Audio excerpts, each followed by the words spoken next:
Well, isn't this just a super, super day? If you couldn't tell by my shirt, even though it is the wrong hero, my Supergirl logo shirt is in the wash right now.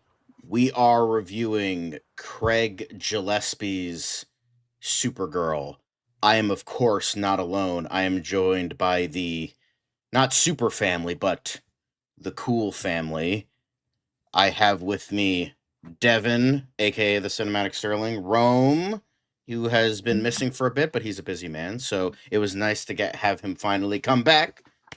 Yay. And Wait, you gotta Austin play the applause. and the right dude are also joining us. A very big stream. The last few we've gotten like maybe 4 people at best, but we got 5 people up in this bitch. The power of Supergirl, the power of Millie Alcock and her wonderful radiant beauty. Well, according to those people. What's the last time Anyway, we've ever had a stream with this many people in it? I'd have to go back to the archives. hello, Joey. Hi, Joey. It was a while. What's up, Joey? Hey, Joey. With this, let's get into the first thing that we usually get into when it comes to these wonderful reviews, and that is, of course, our expectations. I shall go first. Now, when this film was announced, my hatred of Tom King wasn't as prominent as it is now, so I didn't have a glaring hatred for the fact that this was based on a Tom King comic. I was like, okay, we'll see how it goes. And then as time went on, I hated Tom King more and more. I'm like, ooh, now I'm very nervous about this. And people I trust have also said the comic is not very good. So I was like, that's kind of iffy. And then as more things came out about it, like, okay, Millie Alcock is Supergirl, cool. I don't have any. I never watched House of the Dragon, so I don't know her. I didn't know her ability. Craig Gillespie is usually a good indie director, so I was like, huh, that's definitely a weird choice for a Supergirl movie. And then Anna Naguera, first time screenwriter, could either go really, really good or really, really bad. So I was like, I'm not sure. So this was not going to be the second planned movie. It just kind of happened that way. So I was just even when I saw more and more of this movie and I talked about it more and more, I was still at most cautiously optimistic and wasn't sure how this was going to play out. But I think reading the comic right before seeing the movie definitely helped. Not the way you think, but we'll be talking about that later. But until then, Devin, what were your expectations for Supergirl? My expectations were really high. I mean, like most of us here, most of us, I absolutely adored Superman. I thought that was a fantastic introduction to this universe. We had great characters, great action, a great, moral, great arc for Superman. Just it was a great introduction to James Gunn's universe, and I couldn't wait to see what he was doing. And I couldn't wait to see what he was going to do next, and the stories him and his team were going to craft. And I thought, the trailers for Supergirl looked like a lot of fun. I've know nothing about Woman of Tomorrow, or barely or know jack shit about Tom King. So that's a good thing. So like, I wasn't judging this as an adaptation. I was just going to judge it as its own thing, And seeing the mixed reviews did make me feel a little bit worried, considering how positive people were on Superman. And I did think it was bullshit. Just everyone cyberbullying. Poor Millie, even though she didn't deserve it.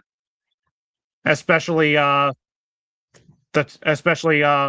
Cox the cock salad, racist twat cunt Dean Cunt. Fuck that guy. But I was still optimistic, and I was hoping like this could be something at least fun. It doesn't have to be amazing, but at least fun. That was my expectations.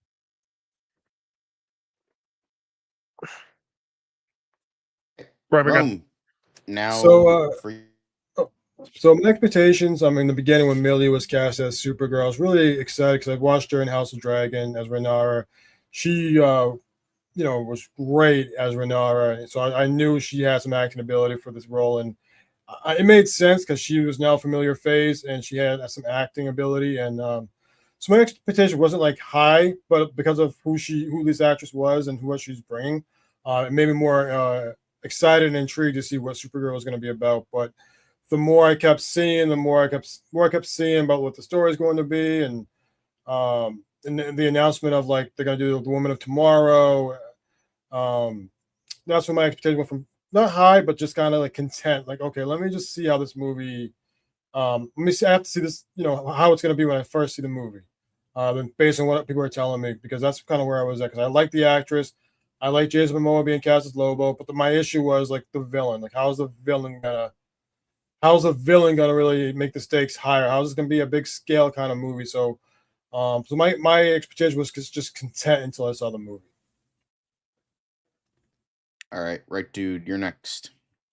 Okie dokie. So, like everyone else said, I loved Superman. I think I've had it like at number 5 on my best films of 2025 release. I absolutely loved everything that James Gunn did with this character. How it was more comic accurate. I was when Supergirl was announced, I did have high expectations for it. Now keep in mind, I didn't read the Tom King comic. I don't know. I don't think I've ever read a Tom King comic. Although weirdly enough, is that when I went to see this movie, I ended up getting this. So who knows if I'll be able to read or not. But anyway, I had high expectations. I don't think what happened with Millie Alcock being bullied on social media, bullshit. It's pretty much like honestly, I would even say that DC fanboys can be just as bad as Star Wars fanboys. So just saying. Mm-hmm. But anyway, I don't think. But anyway, I had high hopes for this movie. Like I said, I don't know anything about the comics. From what my boy like, because I've heard a lot of my friends say it was not very good. But I was willing to give this on its own, just judge it like as a movie. So, and what do I think of it? Well, you'll have to stay tuned. Now our boy Austin. So, in order for me to go over my expectations, I have to tell everybody this story. So, get ready for the lore drop here. So, as we all know, the DCEU gave me a lot of post-traumatic stress because, let's just be honest, it was just a horrific universe. So, I went into James Gunn's Superman being like, okay, cautiously optimistic because I get it. It's James Gunn, and the trailers are like, oh, this is Superman. This is pretty cool. However, it's also DC, and we all know that DC is going to somehow DC it. However, spoiler alert, Superman was really good. Just like everybody on the panel said, it's exactly what I wanted from a Superman story. And I'm like, okay, you know what? The DCU is starting off great. We had Creature Commandos, that was fun. We had Superman, that was great. Peacemaker, wasn't too great in whole honesty. And then Supergirl, I was like, oh shit, we're getting a Supergirl movie second. I mean, that's interesting. Not necessarily something I would have done second, but I was like, okay, you know what, fuck it, I'm here for it. I did watch a little bit of House of Dragon, and I know Millie Alcock is great. So I was like, okay, you know what, cool. This could be good. And then recently I bought the DC Universe Infinite subscription because one, I wanted to read some of the absolute stuff, and two, to read the shitty comic that this movie was based off of. So I decided, you know what, fuck it, I'm just gonna fuck it, we ball. I'm gonna read this book. First of all, I'm gonna put this disclaimer up here. Tom King, you really need serious mental help because that I cannot believe some of the shit that you write. Two, Woman of Tomorrow is actual dog shit. Like, I swear to God, it is better than it might be better than NyQuil. If you're having insomnia or you're having trouble sleeping, please read Woman of Tomorrow. That will put you to sleep very fast. So my expectations for this movie was like, okay, cool, you know, whatever. But then I read some of Tom King's Woman of Tomorrow and went, yeah, you know what? I'm kind of like, no, no, no, no, no, please, no. I'll talk more about it as we continue with the review. But my expectations started high because of Superman, but then it continued to lower because, you know, Tom King. So just want to highlight that. But I'll talk more about the movie as we go forward with the review. Don't worry, I have a whole category for just the two of us to talk about Supergirl, Woman's World, and Rome to chime in. I know Rome didn't finish Yeah. it, but he could also chime in there too. I mean, yeah, man, I'm not a fan of Tom King. The guy killed Alfred and, you know, almost destroyed Dick Grayson. Yeah. Well, to be fair, the Dick Grayson thing was also partially Dan DiDio's fault. True that Also, too, yeah. fuck Dan DiDio. Yeah. But I know that's not how you pronounce his name, but I don't care. He sucks. Anyway. But now let's get into the movie itself. First things first is our positives, and I shall, of course, go first. The first thing I do want to talk about is, of course, Supergirl herself, Millie Alcock. Now, I had no frame of reference. As I said, I have not seen House of the Dragon. I've not seen Sirens. That was another thing that she was cast in between that and Supergirl. Although my mom watched it, she said she was very good in that, as well as a couple of like mainly like Australian stuff that she's been in, like soap operas and like small time like TV show appearances. So I had not seen any of that. I had no like recollection. I from the previews, I'm like, she seems pretty good. And honestly, yeah, she's probably one of, if not the best part of the movie. I think Millie Alcock did a really great job as Supergirl. I think she nailed the modern interpretation of the character, which is more. It's kind of started in the 2000s, but then really like doubled down and during the New 52, and then ongoing with a little bit in Rebirth, where she was essentially like more trauma filled because she remembers Krypton, she remembers it dying, and so she has a lot, and she doesn't feel at home on Earth because, you know, she wasn't raised here like Superman was. So that's like kind of a lot of intriguing aspects that were fueled into this performance. Now, just a quick side note, I did want to talk about some of the other Supergirls. I think she's probably the best in comparison because it feels like pretty much every other Supergirl just had terrible material to work with maybe the exception of one. Like, I haven't seen the whole movie, but I've seen bits and pieces of the Helen Slater movie, and it's pretty fucking bad. Helen Slater kind of just plays this kind of airhead bimbo kind of version of Supergirl, which worked for the time because she was not a very well written character back then. So it like worked, but it was also still not very good. Then Melissa Benoist, I watched that almost the entirety of that show. I watched 5 out of 6 seasons of that show. First season was good, then it was all downhill from there. Melissa Benoist, really good actress. She could have played an amazing Supergirl, but the problem is CW writing, and also with the fact that she did not feel like Supergirl at all. She felt like Superman as a woman. That was essentially the extent of it, and that was the biggest problem with the show. She was just like generic millennial white girl with superpowers, and it was not nearly as interesting as it could have been, especially when we've seen that Melissa Benoist has the range to make this character work, especially modern interpretations. And then finally we have Sasha Calley, who, you know, was probably the best part of that movie because she again had this modern more modern interpretation of like this rough around the edges, like kind of more trauma filled version of the character, and it surprisingly worked. Even though she had next to no filmography just like Millie, she still managed to make that work because, as we all know, the Flash is very much, if you know, you know. Anyway, but the only one I've heard is like kind of halfway decent is Laura Vandervoort's interpretation in Smallville, but I've not seen Smallville.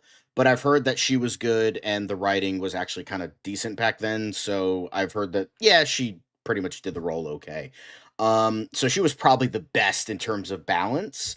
But Millie had pretty good material to work with and also was a great Supergirl herself. I've seen some people who were not fans of this movie say she was mischaracterized. I personally don't think so, but that's just how I view it. In terms of other things, there is also motherfucking Jason Momoa as Lobo, because even though I did like his Aquaman, that man was not Aquaman. He was not. It was Jason Momoa playing himself. And considering that Jason Momoa playing himself is essentially Lobo the character, it works a lot better here. Don't get me wrong, I love at least I like the first Aquaman movie.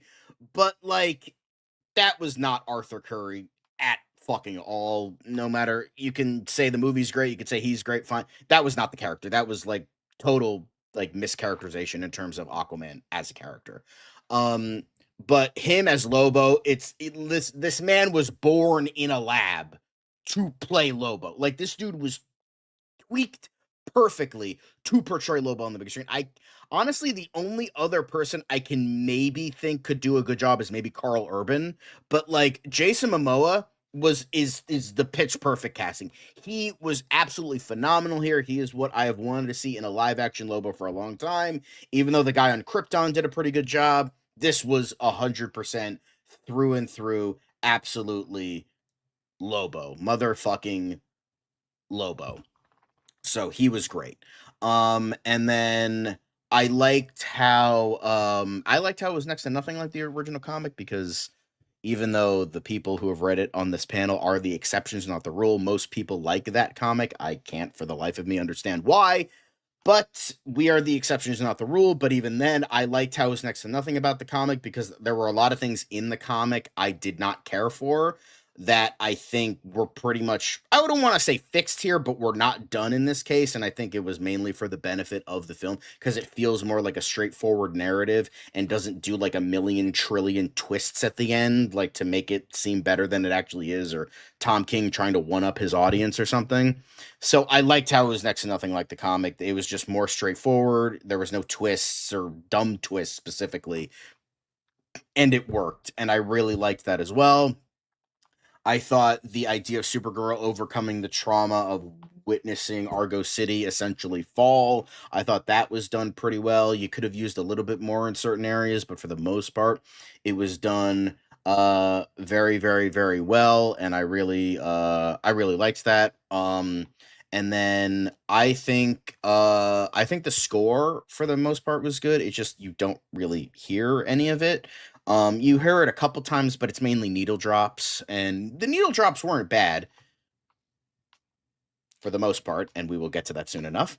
For the most part, the needle drops were good. The action scenes felt very unique and interesting, like the space bus sequence where she's like using a teleporter to get through like the to like while she's like fighting. I thought that was pretty interesting. I mean the climax was a lot of fun. As well as the hand-to-hand combat with the guy outside the bar at the beginning of the movie. I thought all of those were very good. Very unique action sequences. I wouldn't say they're on par with Superman, but they was definitely one of the better parts of the movie. And then I think some of the humor was good. Like, man, say what you will about Craig Gillespie, maybe he was the wrong choice for this movie, maybe he was the right choice, but he made it seem like Seth Rogen was funny. Congratulations on that one, man. So I think because I will say Seth Rogen's character was probably the funniest thing in this movie. He had the entire theater laughing, and myself included. Not to say the other humor was bad, it was just kind of few and far between. Still good, but like for the most part, I think that was probably the funniest scene in that movie. And then I will say that Krypton scene, that Krypton flashback, give David Krumholtz the Oscar now, because holy fuck, that was excellent. I thought David Krumholtz as Zor-El was absolutely amazing. Emily Beecham was good as her mother, but David Krumholtz was excellent, specifically for the monologue he gives Kara. Very well done. And that whole sequence, depressing as hell, but very, very well executed. And I really liked that a lot. Some of the CGI was okay. And again, we're going to talk more about that later. Some of it, not a lot of it. Some of it worked. Mainly Crypto was good. Maybe a couple shots were good. That's kind of it. We'll be talking about that later. And then I liked the plot. I liked the ticking clock storyline. You got to save Crypto. 3 days. Boom. There we go. Easy enough. And I felt for the most part the pacing was good. I felt it was very brisk. And I liked that. And the supporting cast were also really good. Like, I thought Eve Ridley as Ruthie was good. As I said, David Krumholtz, Emily Beecham, they all did a good job. All the other smaller characters that don't really have noteworthy actors behind them all did a good job. I would even say, all things considered, I think Matthias Schoenaerts did an okay job as Krem. Just if we're talking about performance-wise, I thought he did a good job. We're not talking about the character itself, just the performance. And I thought, for the most part, he did an okay job. And also, by the way, Lobo is amazing. Just wanted to point that out there. Anyway, so I'm pretty sure I got everything, but so now we move on. So in terms of my positives, I thought Millie Alcock, fantastic as Kara, as Supergirl. I hope we see more of her. I know she's going to be in Man of Tomorrow. So I loved her portrayal of this character. She was Super Hurl in Braille. What? I have heard the invite's actually really, really good. Dude, why is Seth Rogen in everything now? Like, watch something on Amazon Prime. Seth Rogen is always there. But anyway, I loved her portrayal of this character. She was relatable. She was likable. She was badass. She was funny. She was very sympathetic. I loved the flashbacks when we see her planet get destroyed and we see the damaging effects it had on her. She nailed those scenes. Like that whole sequence where she watches her planet, die, and she gets sent to Earth. That whole part of the movie, just like Pacha, just right. David Cornsweet. I mean, I love his Superman. So even if it was just cameos, it was still like really nice seeing him. Jason Momoa was a badass Lobo. Like John said, the dude was born to play Lobo. Like, even when he was Aquaman, as much as I liked his Aquaman, dude just should have been Lobo. And I'm glad they finally made that happen. Although I do have an issue with Lobo, but I'll get to that later. The little actress, that played Ruthie, she was really good. I thought her and Kara had great chemistry together. I really liked the dynamic. The action scenes were a lot of fun. Some of the humor worked for me, but there were certain jokes that didn't land for me. But I'll get to those later. And let's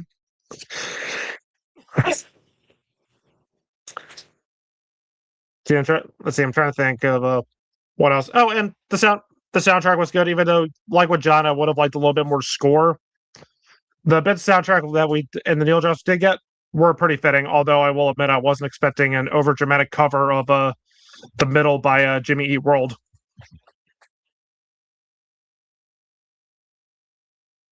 Yeah, it's like it's I don't know, seeing like a sad version of like a really upbeat song. It's like, imagine like a really sad version of "Wake Me Up Before You Go Go" by Wham. That's kind of what it reminded me of. That's kind of what it reminded me of. Like, imagine a movie did like that. But yeah, those are like my main positives of the movie. The acting, you know, Lobo, David Corn Sweat, Millie, the action. Those are my main positives for the movie. All right, Rome, you're next. Okay, so I'll pretty much say the same thing that you guys said about Millie Alcock. I thought she did a phenomenal job as Supergirl. She took what the script was given to her and made the most out of her, most out of like the character of how they want the character portrayed. I mean, it's very clear even from the Superman where she's not like Clark Kent. She's not mild mannered. She's not a do-gooder. She tries to do good, but in her own way instead of the way Superman does things. She's more of a realist. She's more of a just looking for the truth. I mean, that's one thing I can say about this character for this movie. She was funny, she was witty, she gelled with the other character. I think the other character's name was Ruth, the little girl. That stuff was pretty. It's Ruth. No, it's Ruthie. Ruthie. That's who it is. Ruthie.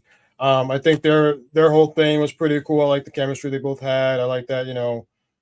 When we see her, she's still in that same state she was when we last saw her in Superman. As you guys mentioned, the flashbacks, all the flashbacks were great. The Krypton stuff. Her interaction when she first meets Superman or Clark or cousin, and just the language barrier, and it was just really funny with like her reaction to just seeing him with this costume on and his underwear outside, which was pretty good, a good funny thing that she did, which was fun. I gotta say, like, I guess some of the visuals were pretty solid. I did like the planet Krypton, the planet Kryptonite that they threw around, like where everything was like all green, and you kind of trying to figure what happened. I thought that was pretty cool. Obviously, Jason Momoa as Lobo was really fun. He's clearly born to play that character, and you just see that character is just oozing out of his personality, playing that character. He was a lot of fun to watch. I thought the last 30, 35 minutes of the movie was really good. I think the first 30 minutes was great, good or great. And then the last 30, 35 minutes was either good or great. You just finally got some more action, more stuff with Supergirl, stuff with Lobo. You kind of got to see the best of what makes these characters really awesome. And I think the score was pretty good. I think some of the music was pretty okay, I guess. That's pretty much all I have to say about my positives. Okay. All right, so in terms of my positives, I'm pretty much just preaching to the choir at this point. But Millie Alcock is easily the best part of this whole movie. She gives a great performance as Kara. I never watched House of Dragons. I kind of fell off and had not any interest after that awful finale of Game of Thrones. But I digress. The only thing I've actually seen bits and pieces of her from was Sirens, but that's only because like I know one of my clients that I work with at my job watches that show a lot. So it was kind of something I was forced to watch. So I mean she did well. She was really good in that show. I love the chemistry between her and Ruthie. They have great chemistry. The backstory that they give Kara about how they survived this, survived the destruction of the planet, but there was a price to it because they had the force field around it, and then it was pretty much affecting there was a bit of kryptonite in radiation kind of thing, and it was killing everyone. So I will say that was really nice. And I'm trying to think here. I'm not going to get into the action just yet. I'll save that for mix because there is one element that does heavily damage the action for me. I'll get to that later. The score was well done, although it, like Devin said, it was kind of weird hearing like a slower rendition of the middle. It just felt like much more of a slower version of it. But other than that, I thought the score was really well done. And I think I pretty much said everything. So if there is something else, I'll let you guys know. So Austin, my boy. Yes, sir. Mark's here. I was gonna mention that. So in terms of positives here, like I'm pretty much going to agree with what mostly everybody here said. I think Millie Alcock in this movie was great. I think she's probably because like I think John, you made a good point here. Like when it comes like live action Supergirls, like Melissa Benoist, I watched like some of her show. I didn't watch all of it because it just gets really really bad. I think she looks the part, but she never really got a chance to really play as Supergirl besides maybe the first 2 seasons, maybe 3 if I'm being generous. I think Sasha Kaye was the best part of the Flash. I think I would agree with that, except we don't really get to see her that much in the movie, so you don't really get enough time to really really get attached to her. But Millie Alcock, I think she really delivered with her performance in terms of the emotional weight and everything like that. I think she played that almost like tortured soul like character quite well. I like the actress who played Ruthie. I think Ruthie was was a much big improvement compared to the book because unlike the book where she's like I almost felt like all the time she's like, oh, my father died. Krem killed my father. Like here's like I will give you my sword if you kill if you kill Krem. It's like that was a much better improvement, and I liked Kara and Ruthie's dynamic quite a bit. I'm gonna pretty much echo what everybody said. I think Jason Momoa was great as Lobo. Because I mean, again, like you look at a guy like Jason Momoa. I mean, with the long hair, he's built like a shit brick house. I mean, shit. I agree. He was born to play Lobo. And he was cool as Aquaman, but I mean, Lobo, I just think is much more his thing. The action was fun. I pretty much agree with what mostly everybody said. I think the score was good. I just wish we got to hear more of it. The soundtrack was fine. Kind of like John, I liked some of the action, especially the one on the space bus. I thought that was very interesting and just overall. And I even liked like some of the stuff towards in like the ending battle. The stuff on Krypton was good. There is a part in that flashback that I'll put in mixed because it's just like a story change that maybe I'm just personally not a fan of. I did like I liked seeing David Cornsweet's Superman make his cameo appearances, and just over like just the dynamic he has with Kara, and just like the stark contrast with Superman and Supergirl I think was done really well here because you had Superman who was born on Earth, who has no attachment to Krypton, so he's more human. Where you have Kara, who's this young 23-year-old who watched her world die essentially, and having to basically wrestle with that guilt and almost and just basically self-destructing throughout the movie was something that I thought was really well done.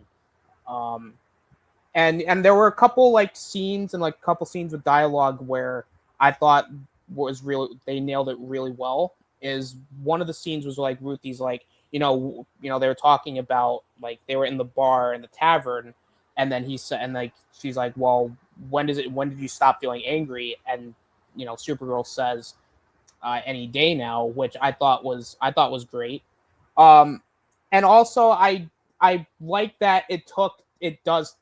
Yes, the story is very similar to the book, but it streamlines it to where it's not an insufferable piece of shit. So you know what? That's just a massive plus. And then finally, my last positive here, because I think we covered everything at this point. It's just a vast improvement over the book. Because I've seen a lot of people say that they like the book, which I'm putting the book in quotations because it's a piece of shit. But it takes at least the concepts of the book and at least makes it much more of a palatable experience. So that's it for positives. I think we covered everything. Mark, do you want to talk about your expectations first, or do you just want to get straight into positives? Yeah, I could talk about my expectations first. I could make it brief. Okay. I made no secret of, I did watch Superman late last year. And I didn't like it. I figured I wouldn't because I'm not a James Gunn fan. It had, a lot of his humor. Some there I just don't care for his humor, his style, and everything, And so I didn't really expect like this one either, even though he didn't direct it. He didn't really, it was Ada Nobunaga, who actually wrote the screenplay. I think he did help with the writing, so maybe the story treatment or something. But I mean, I didn't expect to like this one, so I had very low expectations going in. Although I do like Billie Alcott. I mean, she's really good. So I mean, that I kind of figured at least she would be good. So I mean, and as far as the positives, so I had low expectations going in, and it turned out that I liked it a lot more than I thought it would. So I felt that the Millie Alcock, first of all, she kicked ass as Supergirl. She did really, really great. She did a fantastic job. I love her character arc, especially. I love that they took the idea of her trauma from losing her home. Even though she wasn't technically alive when Krypton was destroyed, she was there with Argo City. Her part of it was destroyed because her father managed to save at least their city, So, but she did wind up losing her world though, and her parents and everybody she knows and loves. So, I mean, she's had a lot of trauma. Whereas, like Austin said, Clark was a baby when that happened. Kal-El was a baby when he was sent to Earth. So, I mean, he doesn't remember any of that. So, but for Supergirl, for Kara, she remembers all of that. She grew up. She had a whole life of her own, and then of course there she has that to deal with. So she's coming from a place of trauma, and I loved how her story was seen kind of like through the eyes of Ruthie, of Eve Ridley, I think was the name of the young actress who played her. I thought she did a really, really fantastic job. I love the chemistry between those two and the way their stories paralleled. And it was kind of a way for Supergirl to see her own story from her eyes and kind of help. It was very therapeutic in her to help Ruthie and become the type of person that she would like to see her, that she wished she could be then, So, but I think I liked the character arc and the way they dealt with Kara's character. Billie Alcock was really good. Of course, Jason Momoa's Lobo was great. You've got to figure that. I mean, that's almost typecasting at this point. Jesus Christ. It's like the man was just, like John said, like the man was cloned in a lab to play him. I mean, for crying out loud. I thought they had a lot of good. I thought the soundtrack, maybe not the pop music part, but I mean, as far as the soundtrack, the background music was generally very good. So, but yeah, I mean, I thought it was for the most part, it was pretty good. I also love the fact that they had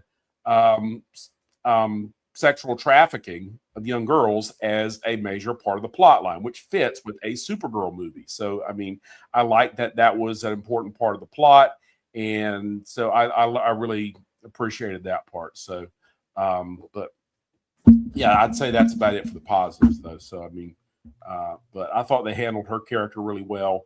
Millie Alcott killed it. She was really the heart of this film. I think she's the main reason it works. Her and Ruthie and their relationship, their character arc. And you have some other parts too. The action I think was really good. So really good. It's like Jace, it's like Jack was saying. She really kicked ass at this. I said, yeah, she did. So, yeah. So I think that's about it. Okay. I never thought I'd see the day where Mark would say something positive about a DC universe made by his mortal enemy.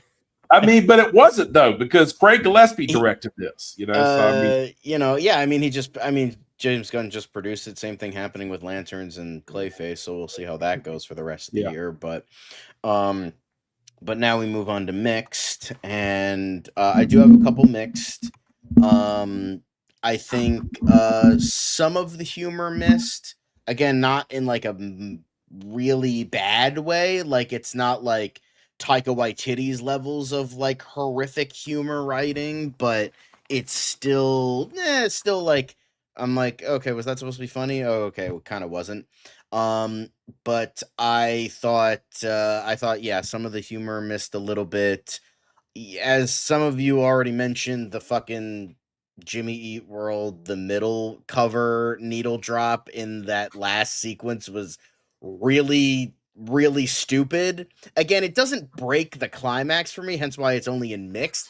But I'm like, that was a weird choice. And upon reading further, apparently they had like 50 other tracks they went through that were all like, no, that doesn't work. And they're like, no, this is the one that worked. And I'm like, I think you need to hear like one or two more songs, buddy. Like, come on, that's not great.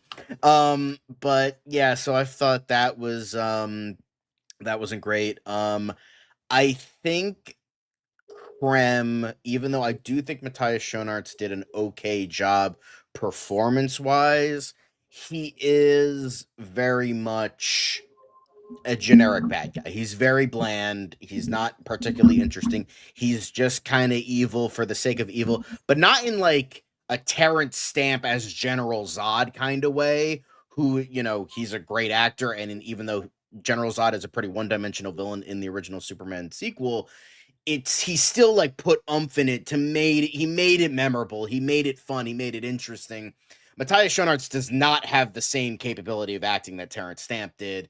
And even though he does have some like kind of does those like deranged weirdness kind of thing, like somebody else noted this in one of their reviews, how he like constantly eats throughout this whole movie, like kind of like Brad Pitt in Ocean's 11, where he's just like constantly eating for some reason. So there's that as well. Or it kind of reminds me of Tony Soprano. I guess so. I never watched The Sopranos, so I don't know. I'm from New Jersey, so I have to reference The Sopranos. Yes. But gabagool. Anyway. So I Gabagool. think he's definitely like the best way I could describe it, and I've had a couple people say this. They're like, "Oh yeah, they agree on this," and I'm sure others will mention this as well. Crime definitely feels like a phase 1, phase 2 MCU kind of villain where he's not horrendously awful. He does do an okay job. He's just not memorable. He's just very forgettable. Like Malekith in Thor: The Dark World. I'm pretty sure Rome mentioned that before we started. Or Red Skull, even though, Hugo Weaving gave a much better performance, Red Skull was kind of forgettable in the first Avenger. And honestly, the only like good villains out of like phase 1 were Obadiah Stane and Loki in Thor, specifically Loki in Thor, because I don't think Loki in Avengers was all that great. But and then like a couple phase 2 villains here and there that were kind of forgettable. But he definitely just has that idea of like he's not horrible. He's not like super terrible or anything. Like, oh, it's not like Thanos where his plan makes zero fucking sense, or he's not like, I don't know, fucking, like Christian Bale in Thor: Love and Thunder where he is completely utterly wasted or anything like that. He's just he services the plot.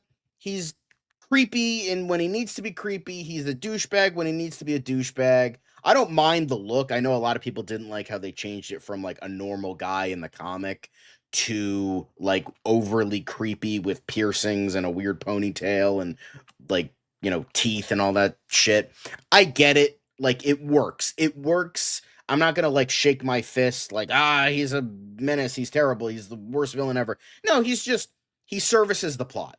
And because of that, he's not exactly gonna be Darth Vader or anything like that, where he's like, oh my god, super great, super memorable. He's just he's just there to service the plot. He's there. It's mainly about Kara's story, how it's like a pathway for her to not necessarily get over her trauma of losing Krypton and Argo City, but like living with it a hell of a lot better than becoming a drunk. So that I didn't think was too bad. So that's why I'm not like mad at Creme of the Yellow Hills. Like, wish it was better, but could have been a hell of a lot fucking worse. I think that the movie was a little bit choppy at points, mainly a little bit at the beginning and some points in the middle. Again, not too terrible, hence in mixed. And then I feel like the relationship between Kara and Ruthie could have been a lot better written, a lot better, like given a little bit more depth, because one of the few good things about the comic is you do definitely feel the relationship between Kara and Ruthie a lot better. And that's mainly because the fucking comic book takes place over like 6 months.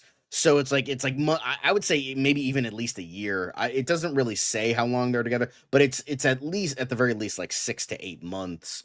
So they get more time together, a little bit more time to develop. You could do a lot more things in an 8-issue comic book that you can't really do in a movie. I just wish it was fleshed out a little bit better, and I just wish that there was more there. So when they do have that like falling out, which not a trope I love, but when they do have that falling out later on in the movie, it feels more earned. Here, it doesn't feel in the movie. It doesn't feel as earned when it should have been. So that was kind of not great, but it was still good. Like I still felt the relationship. It just wasn't as good as it could have been. But yeah, I think that's it for mixed for me. Not a ton, but I do have a couple negatives, but we'll get into that soon enough. I'd say in terms of my mix, the humor was definitely pretty hit or miss.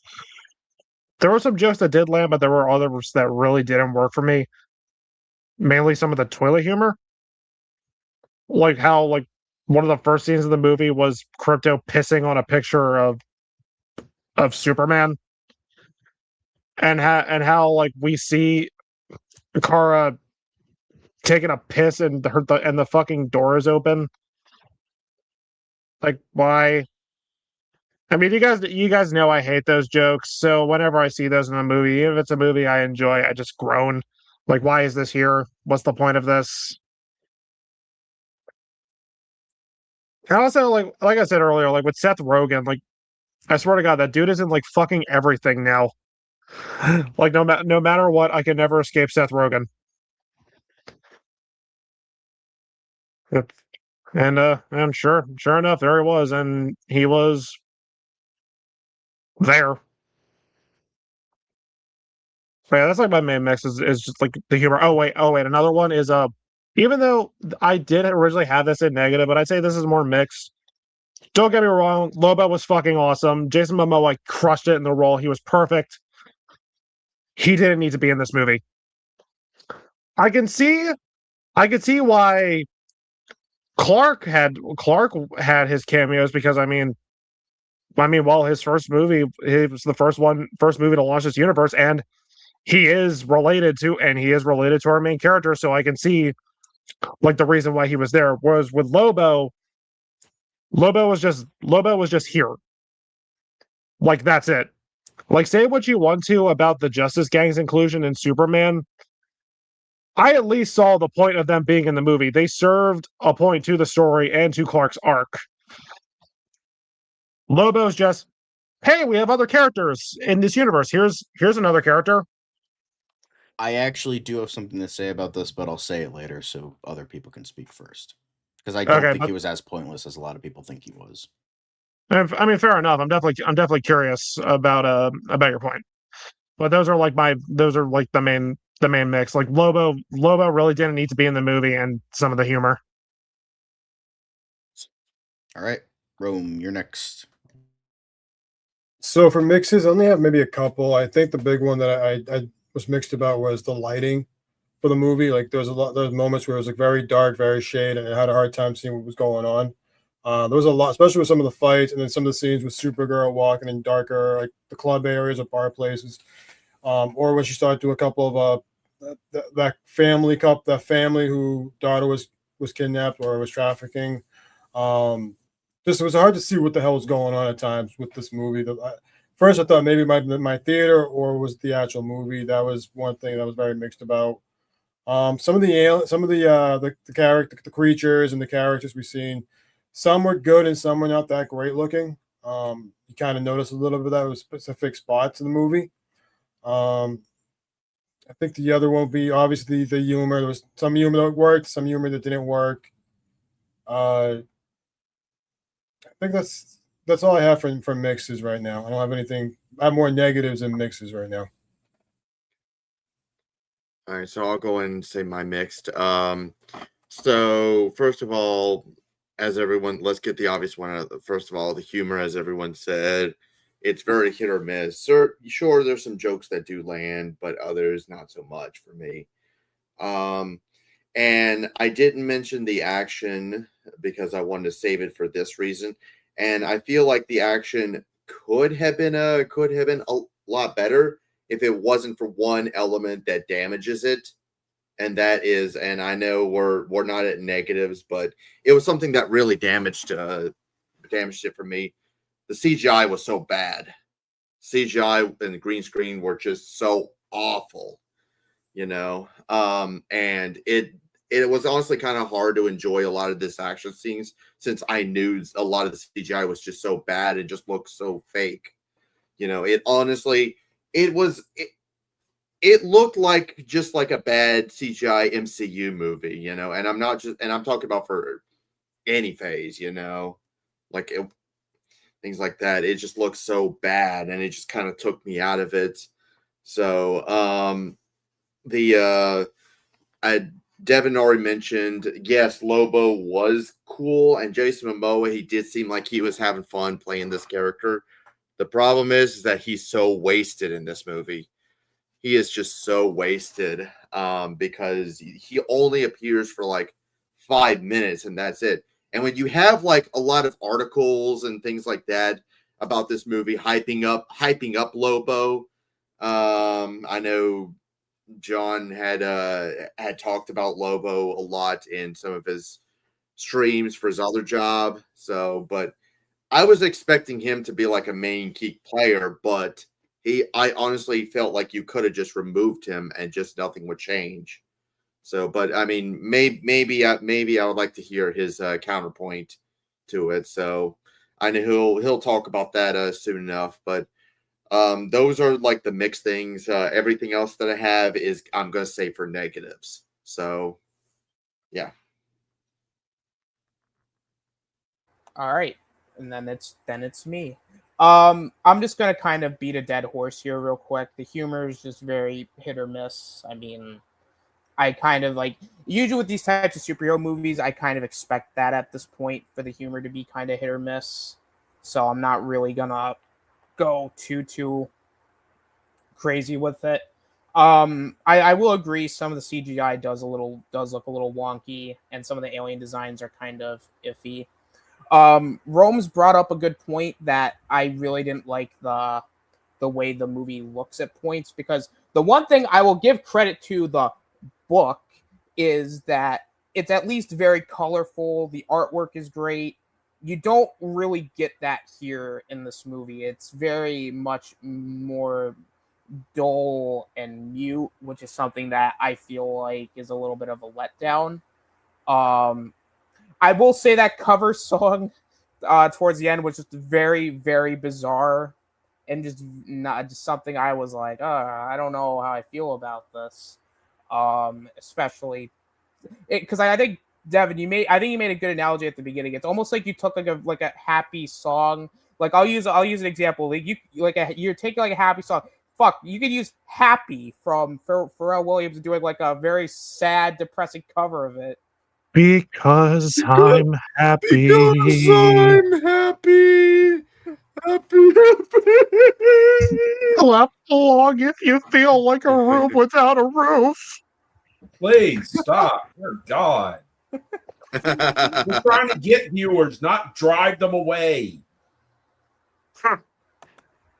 That is, yeah, that was the musical portion of tonight's show, ladies and gentlemen.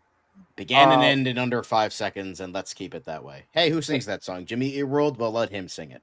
Yeah, exactly. Apart from that, like, yeah, some of the editing's a little kind of there was one creative choice that I wasn't completely sold on.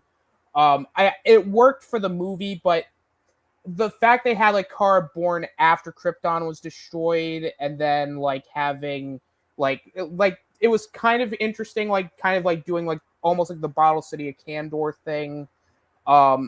But I just thought it was kind of like what they did in Superman, where like they made Superman's dad just like, oh, by the way, we brought you here because we want you to fuck, basically, and take over the world, essentially. I thought that was just like, I don't know if I don't know if I'm particularly in love with that creative choice, but fam, Cal, we want you to fuck bitches, get money. Let's go. That is some Dragon Ball Z stuff right there. Yeah, exactly. Like it's just creative choices like that I'm like, I don't know if I'm like completely sold on it. It works for the context of the movie. Like like the stuff on Krypton was great. It's just it's just one of those things for me where I just felt like I don't know if it completely landed for me. Because I just like the idea a little bit more of like Clark getting to Earth first, and then something happens to Kara in space that like leads to like the big age gap. Like, I think, to me, I like that a little more, and it actually would have made like Kara's whole arc maybe mean like a little more, like, because like I don't know, it's the way that like the way it was kind of delivered in this movie just felt a little and then going back to the humor, kind of like what Devin said, some of the toilet humor is kind of like wasn't great. There was like one where they had like a creature like shit out like popcorn or something, and like Kara just eats the shit corn or whatever the fuck it's called. I thought that was just very weird. Apart from that, I mean, I do have a negative, but I'll save that for my negative. So, Mark, you're up, sir.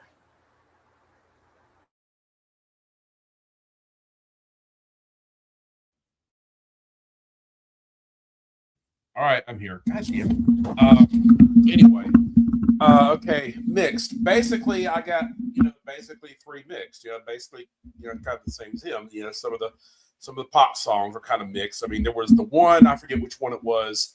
The one they played on the bus when the fight to the bus, I didn't care for that one. The one they played in the fight at the bar, the first fight at the bar, that was pretty good, and that was pretty good. And the other ones, of course, the one that one song, "The Middle," like I think it was Jimmy Eat World or whatever, way back in 2001. That was really fucking weird. I mean, Jesus Christ. I was just looking it up because I associated with that old high school movie with DJ Qualls and Eliza Dushku, the new guy, for some reason. Even though I found it's not on that soundtrack. I don't know if it was. I don't know if they had that in the. Maybe they had it in the video or something. I don't know. But I mean, for some reason, I was like, the DJ Qualls song? What the fuck? Even though he's not the one singing it, but I just associated with him. I'm like, what the fuck? But so I mean, that was just fucking weird. So I don't know where they were going with that. They were really reaching for there. Jesus Christ. But man, that was really weird. But I mean, that was kind of a mixed bag. And Krim as a villain was just kind of mixed. Like he said, I agree with John. He's not really bad here. He's really just kind of more flat. Matthias, showing arts. I think he would just didn't have a whole lot to work with. I mean, I think he did he tried, I mean, you tried. So, I mean, I don't think he was bad in it. He tried. I think they were kind of trying too hard to make him intimidating, with the look. I kind of get where they were going, with the whole kind of motorcycle gang look, to make them look more threatening. But I don't think it was actually necessary to have him to really change that from the book. I think the book look from the book might have actually been a little better here, but just more simple because it kind of felt like they were trying too hard to make it look intimidating. And every time you're trying to look intimidating, you're not being intimidating because people who are actually intimidating don't have to fucking try. It's like, when speaking of Star Wars, he said he's not going to be Darth Vader in Star Wars. When Darth Vader first steps on that fucking screen in Star Wars, you fucking know who he is. I mean, he's the fucking boss. You know who he is. He's intimidating as fuck. And all he does is just fucking stand there. Shit. So, but no, I thought that was really mixed. So that's pretty much it. The soundtrack, the humor too. I forgot to mention that as well. Like Devin said, and like John said, it's just kind of more hit and miss. None of it's really that bad. It's like Devin said, there's a little cringe, that's a little bit bad. I actually didn't mind Seth Rogen though. I actually thought Seth Rogen was pretty good. He had that really great line in there. Well, where she said, "Hey, do you think you can get me there just a little bit closer?" He said, "Well, if I had an engine or some balls, I could, but since I have neither," I had to admit that was funny as hell. I mean, that was funny as shit. That was a great line, So I mean, I thought he was actually pretty funny in there. So I mean, even though I just had to pick on Jack a little bit because we always laugh at Seth Rogen's dumb laugh. I leaned over. Mark, want to get high, man? Exactly. I'm like, that's Seth Rogen. Jack is like, oh god. Jack was like, oh god. He's like, it's like it was funny because the first thing I'm like, is that fucking Seth Rogen? I'm like, holy shit, that's fucking Seth Rogen. Because then I remembered that like a month or so ago they were like, Seth Rogen has a cameo in Supergirl. I'm like, oh, and then I totally forgot about it. And then when I heard, like, oh yeah, they didn't say it because I fucking remember seeing that article that was like, oh yeah, he was in the fucking movie. I knew I recognized that voice. I'm like, wait a second, who the fuck is that? Like, then after he said that, I was like, holy shit, that's fucking Seth Rogen. Holy shit. So That Rose is collecting fucking comic book adaptations like Infinity Stones at this point. Yeah. Dude just has one of those voices. Like you hear him, like, yep, that's him. Yeah. So I mean, I generally don't mind Seth Rogen. I do think he has a dumb laugh. He has a dumb laugh. I mean, I will always think of Seth Rogen as in like his stoner comedies. That's why I always make the joke and sing, "Hey, want to get high, man?" Yeah, I will say, like, I have heard he's really good in the studio. I haven't watched it yet, but I've heard he's really good in that. I heard he was really good in the studio. I do want to watch that. So that I'm curious about because again, he's hit and miss. I mean, it's easy to shit on Seth Rogen, but like, I think he can be funny in some. He can be, things. He can be a very funny guy. Yeah, I agree. So I mean, and he's not. Hey, look, he was awesome in the Fablemans. Got to admit. Yeah. And as Joey said, good.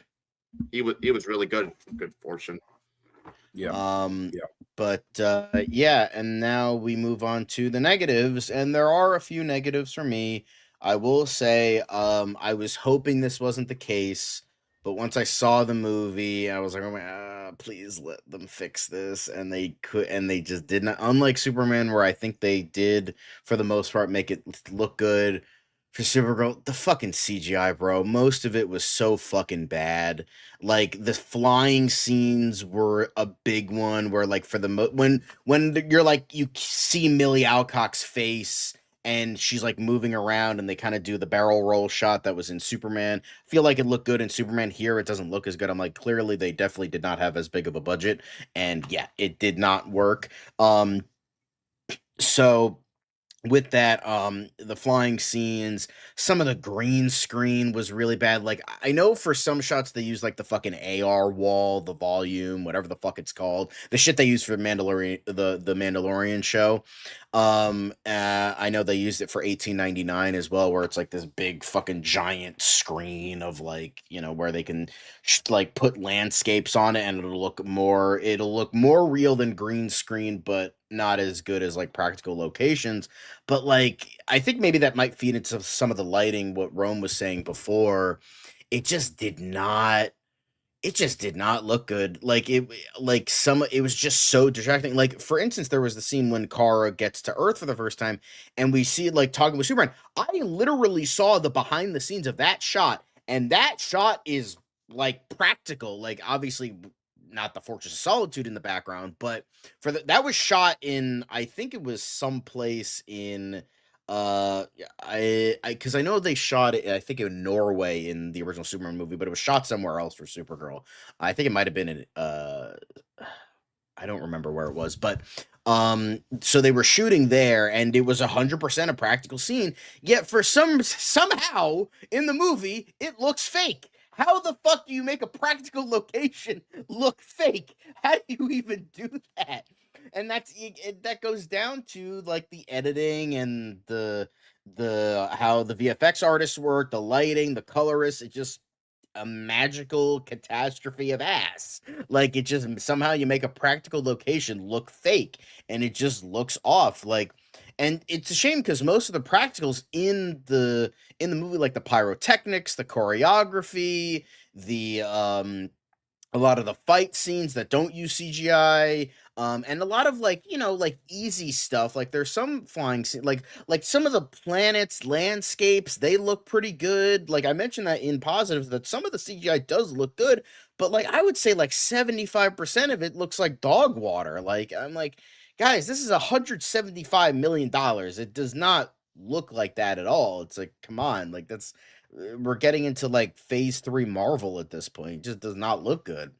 And another big thing, a big negative, which I think really could have helped it, was the fact that needed at least 20 more minutes. Like you needed to flesh out characterization. You needed to let some of the scenes breathe. You need to let some action sequences not be so cutty. Like, again, most of the action sequences looked good in this movie, but some of them were just like, it does have the the haphazard editing effect where it looks like you're cutting too much because you shot the scene badly, so you have to cover that up.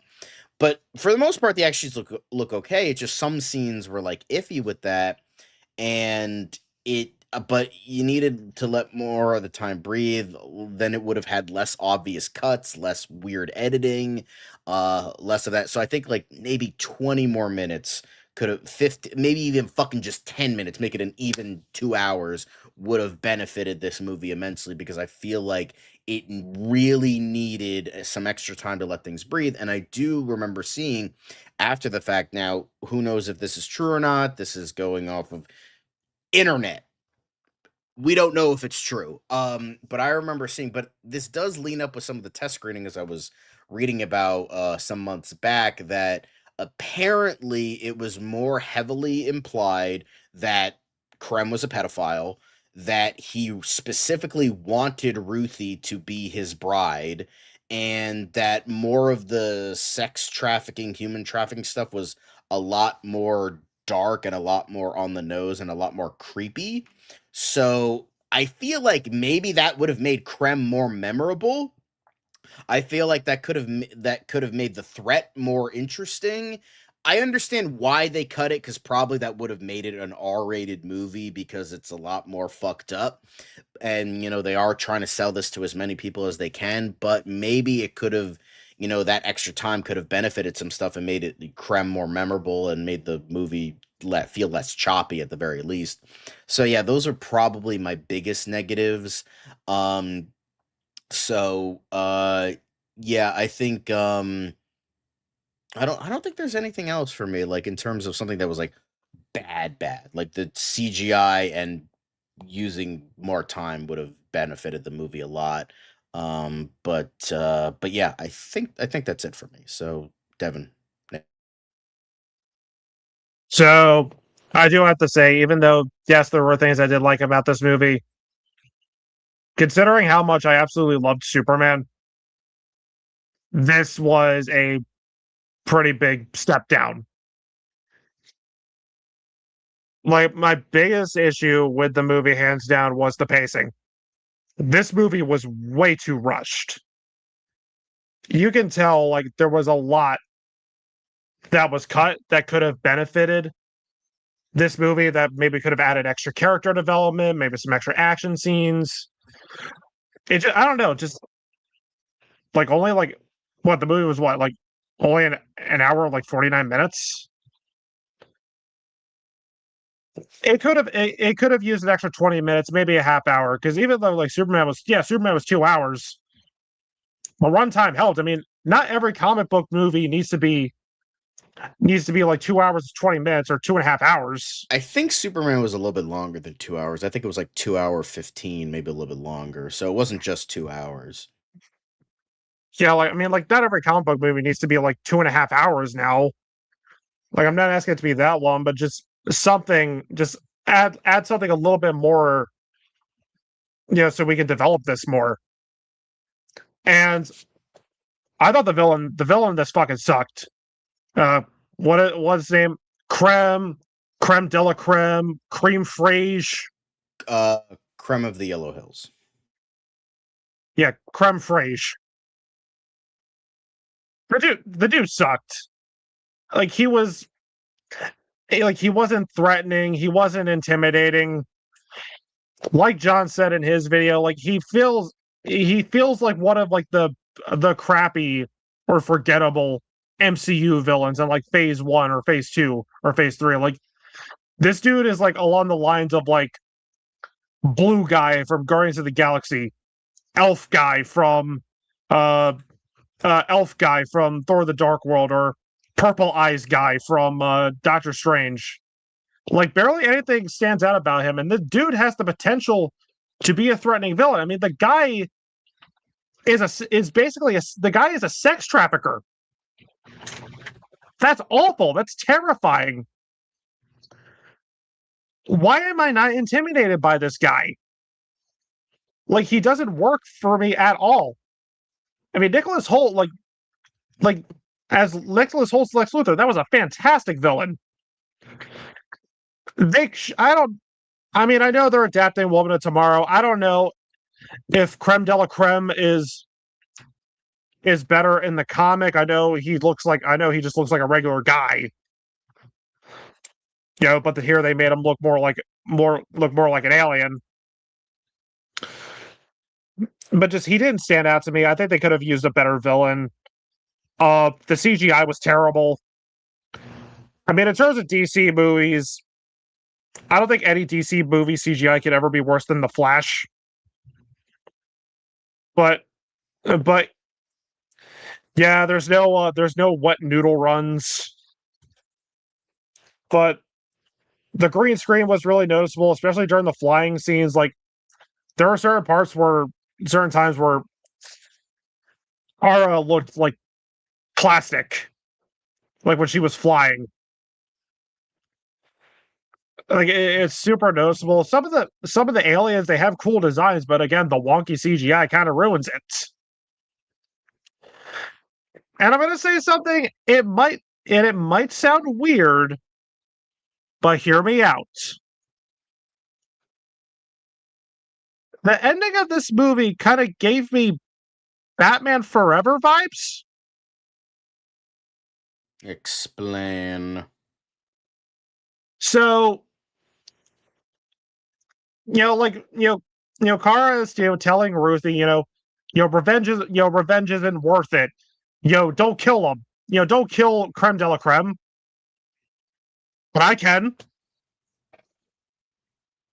Same. It reminded me of like Batman Forever. Where Bruce is telling Dick, I know you want revenge on Two-Face. Don't kill him because he killed your parents. Don't kill him. It's not worth it. But I can kill him. I can see that. I also have a point for this. Maybe you will agree or not, but I do also have a point for this. But I don't want to break up the vibe of the show. So continue. I do too, and I think I'm going to agree with him too. Yeah. So, you can't kill him. I can. Sure, why not? I don't know. I'm sure everyone here is looking at me like I'm nuts, but I don't know. Like the first, I get why. I've seen a couple of people that do have a problem with the ending, and I think the execution could have been better, but I think I get what they were going for, and I'll explain soon enough. I get what they were. I think I get what they were going for too. I mean, that's how I feel. It worked for me. Like that's how I feel about that's mainly how I feel about this movie. This should have been better. It could have been better. And it's just I wanted you to be better. Yeah, I wanted you to be better. Instead, you're just meh. Yeah, those are like my negatives. CGI, the ending, cream fraiche. Are you And trying yes, to are you trying to say creme fraiche? Because that's how it's pronounced. oh, oh, oh. You see, I said that the reason I said it was because I heard it from South Park. But we're Ah, gonna top it off with some nice cream fraiche. yeah, it's creme fraiche. It's Yes. French, but yes, that's creme For fraiche. for now on, he'll be known as either creme de la creme or creme fraiche. Anyway, Rome, it is your time, buddy. So, Devin, you weren't the only one when Supergirl was giving that speech to Ruthie about justice and vengeance. I thought of Batman Forever too. So you're not the only one who kind of thought that. So my negatives, again, this is nothing against the actor who played the villain, but I really hated the villain in this movie. This was not only forgettable, but the actor who played the villain, it felt like he knew he was in a comic book movie, so I have to act like I'm in a comic book movie, and that's the kind of vibe I got from him. It felt like I was watching Joker, Jared Leto 2.0 or something in space. It was just really bad. And the villain the villain for any movie um, that carries the story, that carries the movie to make it feel bigger and the stakes are higher. I felt none of that with this movie, nothing with this villain. I just wish that we got a villain that's a little that's more familiar, that people know from the comic books, something to get people more excited about. Instead, we're left with a character that only a small group of people who would know about from reading the Supergirl comic book. And the story itself was just very boring because of that comic book. There's like at least 40 minutes of this movie you're watching, which is the middle part of this movie. Also the flashbacks felt really boring. It felt like nothing felt really big and scale, like a big scale, like, oh my god, this is happening. I gotta see where this goes. I didn't feel any of that. This felt like I could have waited for this to be on digital or HBO Max to watch. I mean, this felt more of a filler movie than something that I need to go see in theaters. Um, those were like my biggest negatives. It's just the story did not work. Even the performances that I mentioned earlier were great. The story itself was just really tough to really get through at most parts. And the villain, I really hated this fucking villain. Anytime he showed up on screen, it was just type and kill this fucking guy. Kill him, kill him, kill him. And I was with Ruthie, yes, kill him. And then when Supergirl killed him, that was the best part of the movie, that she killed him. I was really happy with that. Other than that, that was probably my negatives, was just the villain. I really um, the villain and the story and the stakes didn't feel bigger. This felt like a movie that I could watch on HBO Max and go into theaters. And Josh Whedon's Justice League, I still think, has the worst CGI in over Flash. That was fucking horrible. Interesting, because Freaking Henry, poor Cavill. Cavill got screwed in that one. All right, so in terms of my negatives, first of all, I've already mentioned the CGI, how awful the CGI was, how awful the green screen was. It damaged the action scenes for me. The pacing was so inconsistent, it just, I don't know, because it felt kind of all over the place. I'll be honest with you, I'm probably the only one thinks this. I felt like it was both moving too fast and dragging at times, but that's just me speaking. I felt like it felt a little inconsistent, so that it just didn't know which like moments it just felt like it moved on way too quick, and then other times I'm just like, come on, let's move on. Also, of course, everyone mentioned the villain. Krim sucked. He is throw him in the bin in forgettable comic book villains. Throw him along with the Circle of Heat. But throw him with what's her name from the Marvels, or I'm trying to think here. What's another Racist lady? What? I don't remember. Honestly, I remember more. I'd have to disagree with you on something, Devin. I remember Ronan the Accuser more than I remember anything from her. So Fair enough. yeah. but just throw this Krim into, because the thing is that I get what he should be, like Devin said, he should be a threatening villain. He should be, because this is a guy who's pretty much using girls as sex trafficking. That's an awful thing to do. No one should ever be subjected to that kind of shit. But it's just the fact that the way he's presented, I'm not threatened by him. He honestly just looks he sounds like a very weak villain. I honestly don't remember anything about him.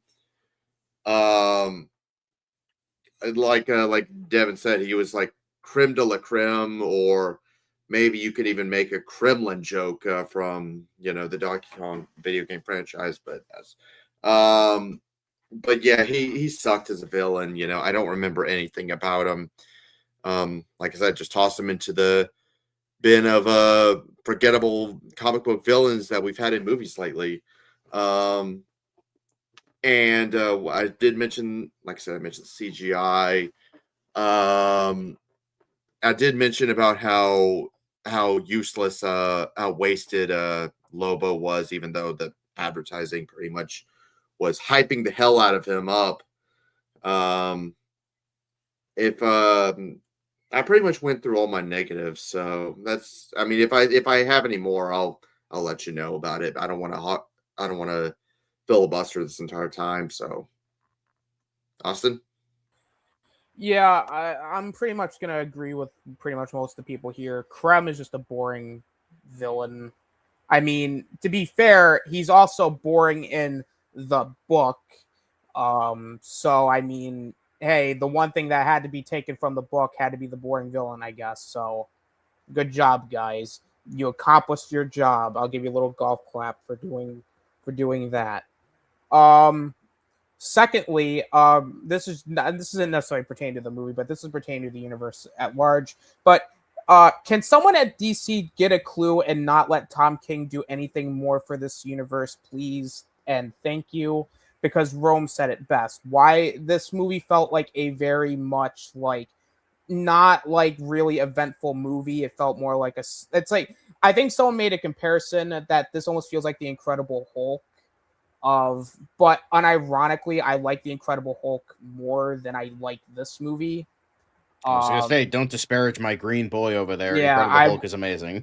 Like I get, I fucking love that movie. like I get the analogy, because like I understand the argument of like, Iron Man 1, like everyone was on the high, like Superman, everyone was on the high, and then you get Supergirl, and then you had Incredible Hulk, which was like I don't know, like this one I can understand. And to be fair, Woman of Tomorrow is not, and I'm gonna continue to say this until my last dying breath, that Woman of Tomorrow is not that interesting, and Woman of Tomorrow should never have been adapted into a movie, which is why I was okay with this movie being very short, because the less amount of time I had to witness that book being adapted on the screen was probably for the better, because honest to God, it's so fucking boring. Jesus Christ. I know I'm going on a tangent here, but fuck this guy.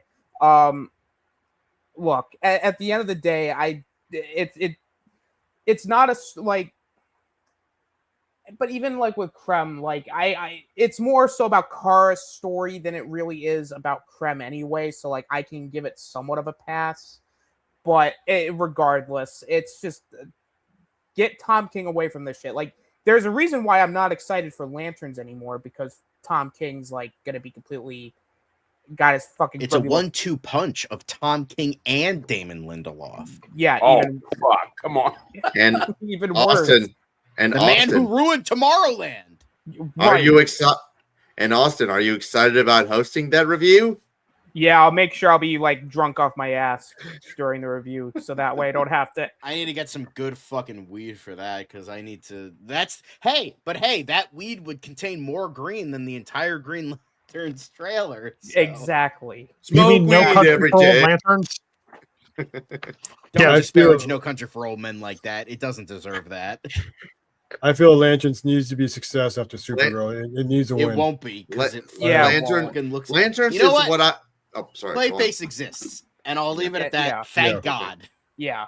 Yeah, Lanterns. I always describe it as Red Dead, a live action adaptation of Red Dead Redemption, but a Green Lantern sticker plastered over it. Even that's disparaging to Red Dead. And also, just to highlight this too, like it's not like a massive negative, but we're like kind of like this is like the fourth project so far, and like I feel like we still don't really know like what we're really building up to in a way. Like even by like the second movie of the MCU, The Incredible Hulk, we at least knew like, okay, we're building up towards Avengers, which was like, okay, cool. We're 4 projects in here, and it feels like we're still kind of in that realm of I don't necessarily know what we're entirely building up towards. And I feel like, and I get this movie is supposed to be more of a smaller scale thing, but I would have liked a little bit more like kind of insight, like what's going to go down afterwards. So that's just a me thing. I don't want it spoon fed. Like I don't want to be told right away, but at a certain point, like we kind of need to know, like, okay, like what's the end goal of all of these projects that we're getting. So that's just a me thing. And just lastly, fuck Tom King. That's it. Those are my negatives.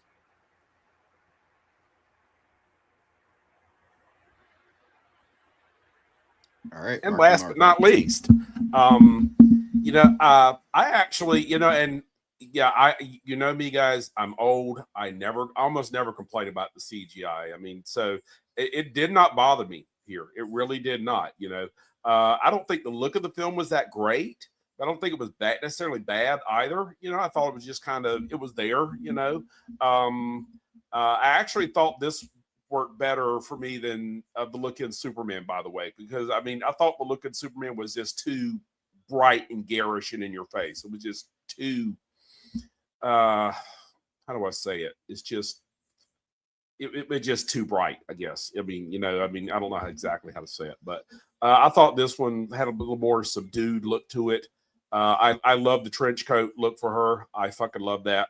That works really, really well. Her personal style was great. I love the fucking glasses too. The way her hair could look kind of unkempt most of the time. But as far as my negatives, though, I think the biggest one, I think is there was a lot of contrived conveniences in the plot. Okay, the guy, the weapons maker, he attacks because he wants, some weapons for him, whatever. He's going to say, okay, let's just let him have what he gets. And then, he can go. Then his son runs out and he throws the axe and kills his son. And then he pushes a button that blows up his ship. It's like, bro, why didn't you lead with that? You know what they were as soon as they landed. You could have led with that, bro, blow them up right away. I mean, but I can just overlook that because that's one of those things. It's like, okay, whatever. It's not that big of a deal. So, but yeah, I agree. Fuck Tom King. Tom King is a horrible writer. I mean, dear God. I mean, he domesticated Batman, for crying out loud. Jesus Christ, man. But yeah, the whole Batman getting married to Catwoman storyline, that was, oh, what a shit show. But I mean, I don't mind Batman and Catwoman being I thing. don't. No, it's just how they were doing that, and then it's like, and then Catwoman just leaves him at the altar anyway. It's just like, yeah, what are we doing here? What the fuck? Yeah. And then like Batman cries about it for 20 issues later. It's like, bro, what are we fucking doing here, bro? Exactly. I mean, for crying out loud, Jesus. But anyway, but yeah, so, but that was, I mean, there was that. There was, and the biggest one for me was, oh God, once again, you had Kara once again, and she looks like she's about to beat him, and then all of a sudden, he comes up with these fucking kryptonite darts out of nowhere. It's like, again, why didn't you fucking leave with that? You left her on a planet with a green sun and a yellow sun. Didn't you figure at some point that the yellow sun was going to come up and heal her? I mean, Jesus, or couldn't you have just put her on a planet with only a green sun? What the hell? I mean, but anyway, so I mean, and then he just has it. Like, you could have just shot her with the green darts with the kryptonite darts to begin with. So I mean, but so I had never heard of the green sun thing. Honestly, I'd never heard of the kryptonite sun. That was directly from the comic, and I'll get into that soon enough. Don't worry. Yeah, so I mean, that was a new one on me too, either. So I mean, and I've read the comics pretty extensively, so I haven't read that one in particular. So, but I've read a lot of my share of Superman and Supergirl comics, especially Superman, but never heard of that one. But anyway, so there were a lot of contrived conveniences, but I mean, again, it didn't ruin things. Like, when Kara was about to die, he's like, okay, fine, where's Lobo? Lobo's going to come save her. Because, of course, Lobo just happens to be looking for the guy who's going to wind up trying to execute her. I mean, it's like, Robo Ex Machina. Exactly. And this gets back to where Lobo just had no point in this film. As great as Jason Momoa was, he had no point in this film. And this gets to the writing part. There's too many contrived conveniences there. Lobo feels kind of shoved in there. Can you tell this was a first-time screenwriter? Oh yeah. Yeah. Exactly. And this first-time screenwriter is gonna be writing Teen Titans and Wonder Woman. Well, I mean, hopefully she gets better. It was Anna Noguera. Yeah. Anna Noguera. Yeah. I wanted to get her name right. So I mean, to be fair, it's not her fault that she has to adapt a shitty comic book into a screenplay. Fair. And not to mention, for first-time writers, you can't really expect anything Oscar-worthy from a first time. And I think there is also the fault that, I mean, I didn't really mention this in negatives. I probably should have, but I'll just throw it in now. Is that I don't think Craig Gillespie was the right choice for this movie, even though he pitched himself like, hey, I think I would be the best choice. No, you fucking wouldn't. Shut up. Don't get me wrong. He has made some great like literally, I, Tonya is a fucking award-winning movie. Oh, yeah. And I I have love heard I, nothing but Tonya. amazing things. Lars and the Real Girl, another movie Tonya's I've heard awesome. nothing but great things about. Lars, yeah. So, Craig Gillespie, he's good with indie stuff, but the one kind of blockbuster he did was Cruella, which nobody fucking liked. So it's just like, I don't think he was the right choice. And you know who would have been a great choice? Considering that, as Mark was saying before, I think you were mentioning it in either mixed or negative, was, the motorcycle gang motif with the Brigands and Krem. And people kept referencing one fucking movie in particular, and it was Mad Max Fury Road. Why the fuck didn't you just get George Miller to direct this movie? Oh, fuck that would have been fucking amazing. Oh, I wonder if it has to do with the fact that even though some of his latest movies have been like flippity flops. Which I wonder if honestly, that's why. John, and I'm sorry I did interrupt, Bev. I was just going to say that Mad Max Fury Road also had sexual exploitation as a theme. Yep, sexual exploitation of women as a theme. On So, top of the fact, because I remember a friend of mine mentioned like, George Miller would be great for this. Like, it would. Oh, yeah. And kind of Furiosa was kind of dealing with the same stuff, even though I didn't love that movie as much as everyone else did. It's still a decent flick, and I think Anya Taylor-Joy did a great job. And the trouble is probably why George Miller wasn't even considered, is because, as Devin said, flops. And on top of the fact he does not have a good working relationship with WB anymore, hence why Mad Max The Wasteland is getting shopped around to other studios because Furiosa flopped. So that's why there's that. So there's a plethora of reasons why George Miller didn't direct this, but I just think he would have been so much better. And he's not like a super mega blockbuster, like, get James Cameron. Like, James Cameron would never fucking direct this shit. But like, he's like top head honcho blockbuster, director. But like, George Miller is known well enough. He has done great things with blockbusters, but he's not gonna like he doesn't have like a high salary. James Cameron would be too busy directing Avatar 37. Yeah. So, so there is that as well. So, Mark, sorry to interrupt. I don't know. No problem at all. Because I mean, I think that was a great aside. So, I mean, but yeah, I mean, that's pretty much. I mean, the contrived convenience is kind of the weakness of the script. I mean, again, I don't think she did a horrible job. You could just, like you said, John, you could tell it's a first-time screenwriter. They had some good ideas there. I just think they could have explored it more. Like the whole sexual exploitation thing. The sex trafficking thing. They should have really dug hard into that, because it kind of almost felt like just window dressing there, a little bit. But I mean, you can only do so much with PG-13. That's the problem. Yeah, true. That's true. Yeah. So I mean, I did appreciate that they at least tried to tackle it, at least, him in there. Yeah. So, I did like that moment where the woman gets, her revenge, shooting that, where it shows, the hair standing up as badasses. So I mean, yeah. So I mean, but But yeah, that's pretty much it for me. I mean, again, Krim was more mixed. I mean, most of my negatives were really more mixed than anything. Mhm. But I mean, that's pretty much it.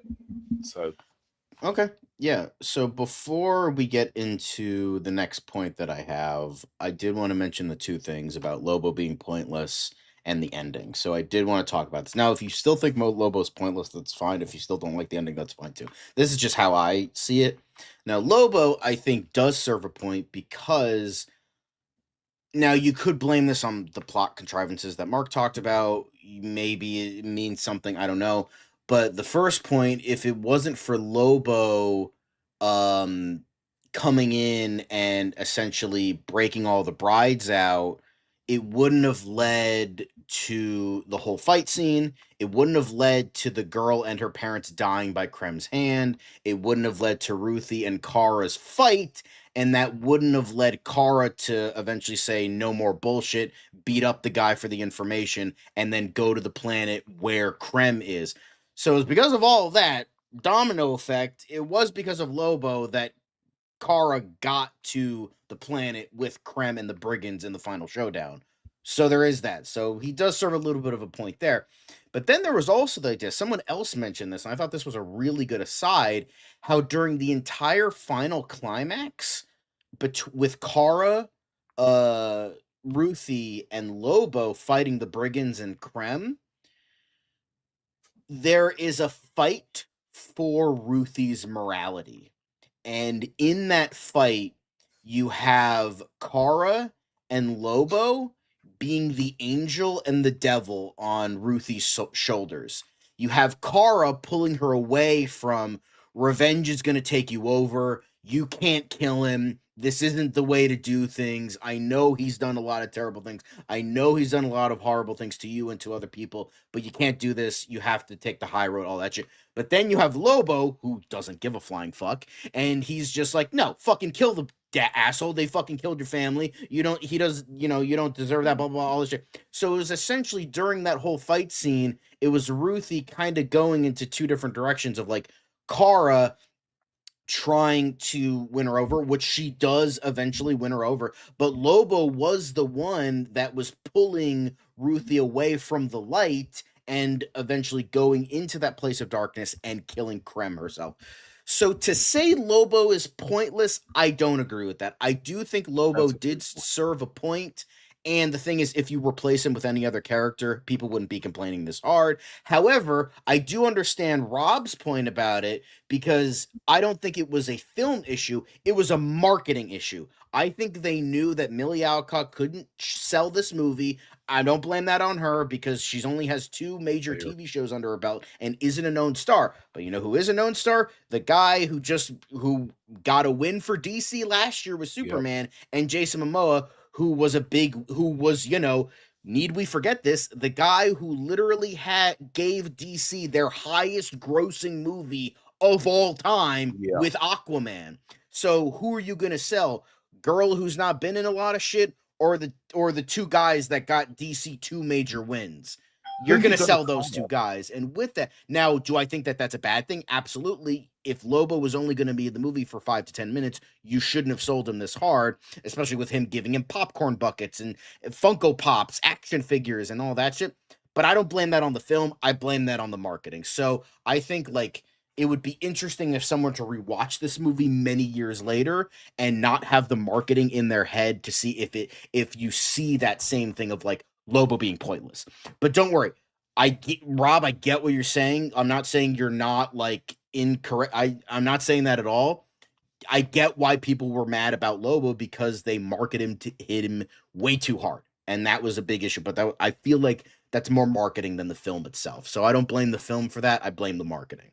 And second, I understand the ending as well. The ending, I feel like, again, similar to the Martha scene in BVS, I get what they were going for. For the most part, it was okay, but I think the execution was the problem that made it seem worse than it actually was.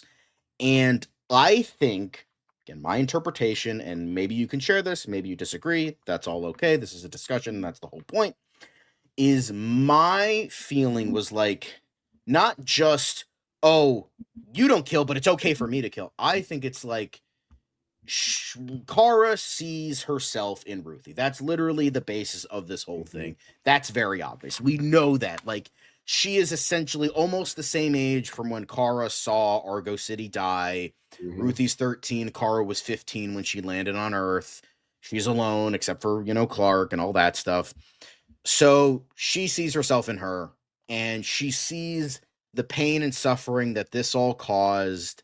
And she's like, you don't want to go down the path that I am. Yeah, I know you see the good in me, and thanks, but like at the same time, you don't want to go down the path of like this thing eating you alive, because all you're gonna do is it's gonna eat you alive further. Now, I'm not a huge fan of revenge and bad stuff, because Neil Cuckman ruined it with Last of Us Part 2. Fuck you, Neil Cuckman. You're not as bad as Tom King, but you're still pretty fucking bad.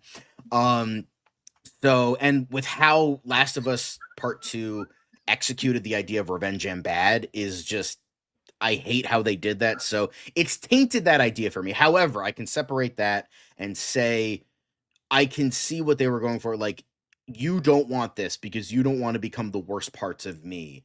And like, it's not good. It's not good. And however, they did kind of write themselves into a corner a little bit, but I still think it worked.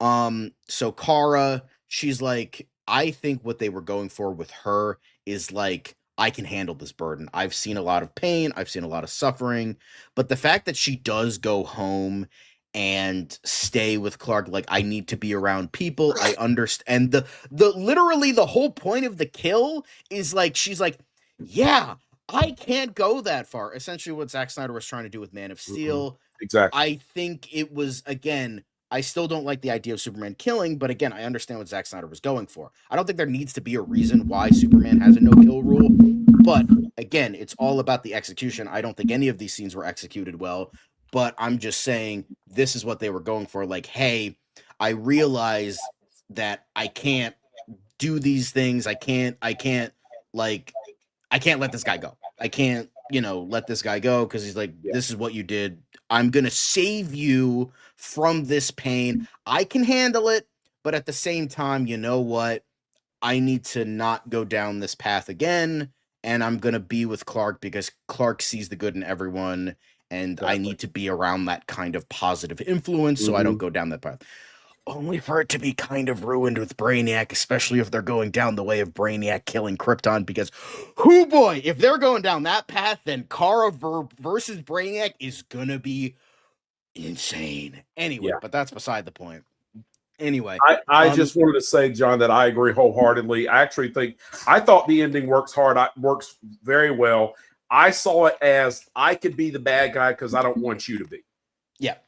Because Kara is not Kal-El. She's not a Girl Scout. She's not the female equivalent of Superman. She's not.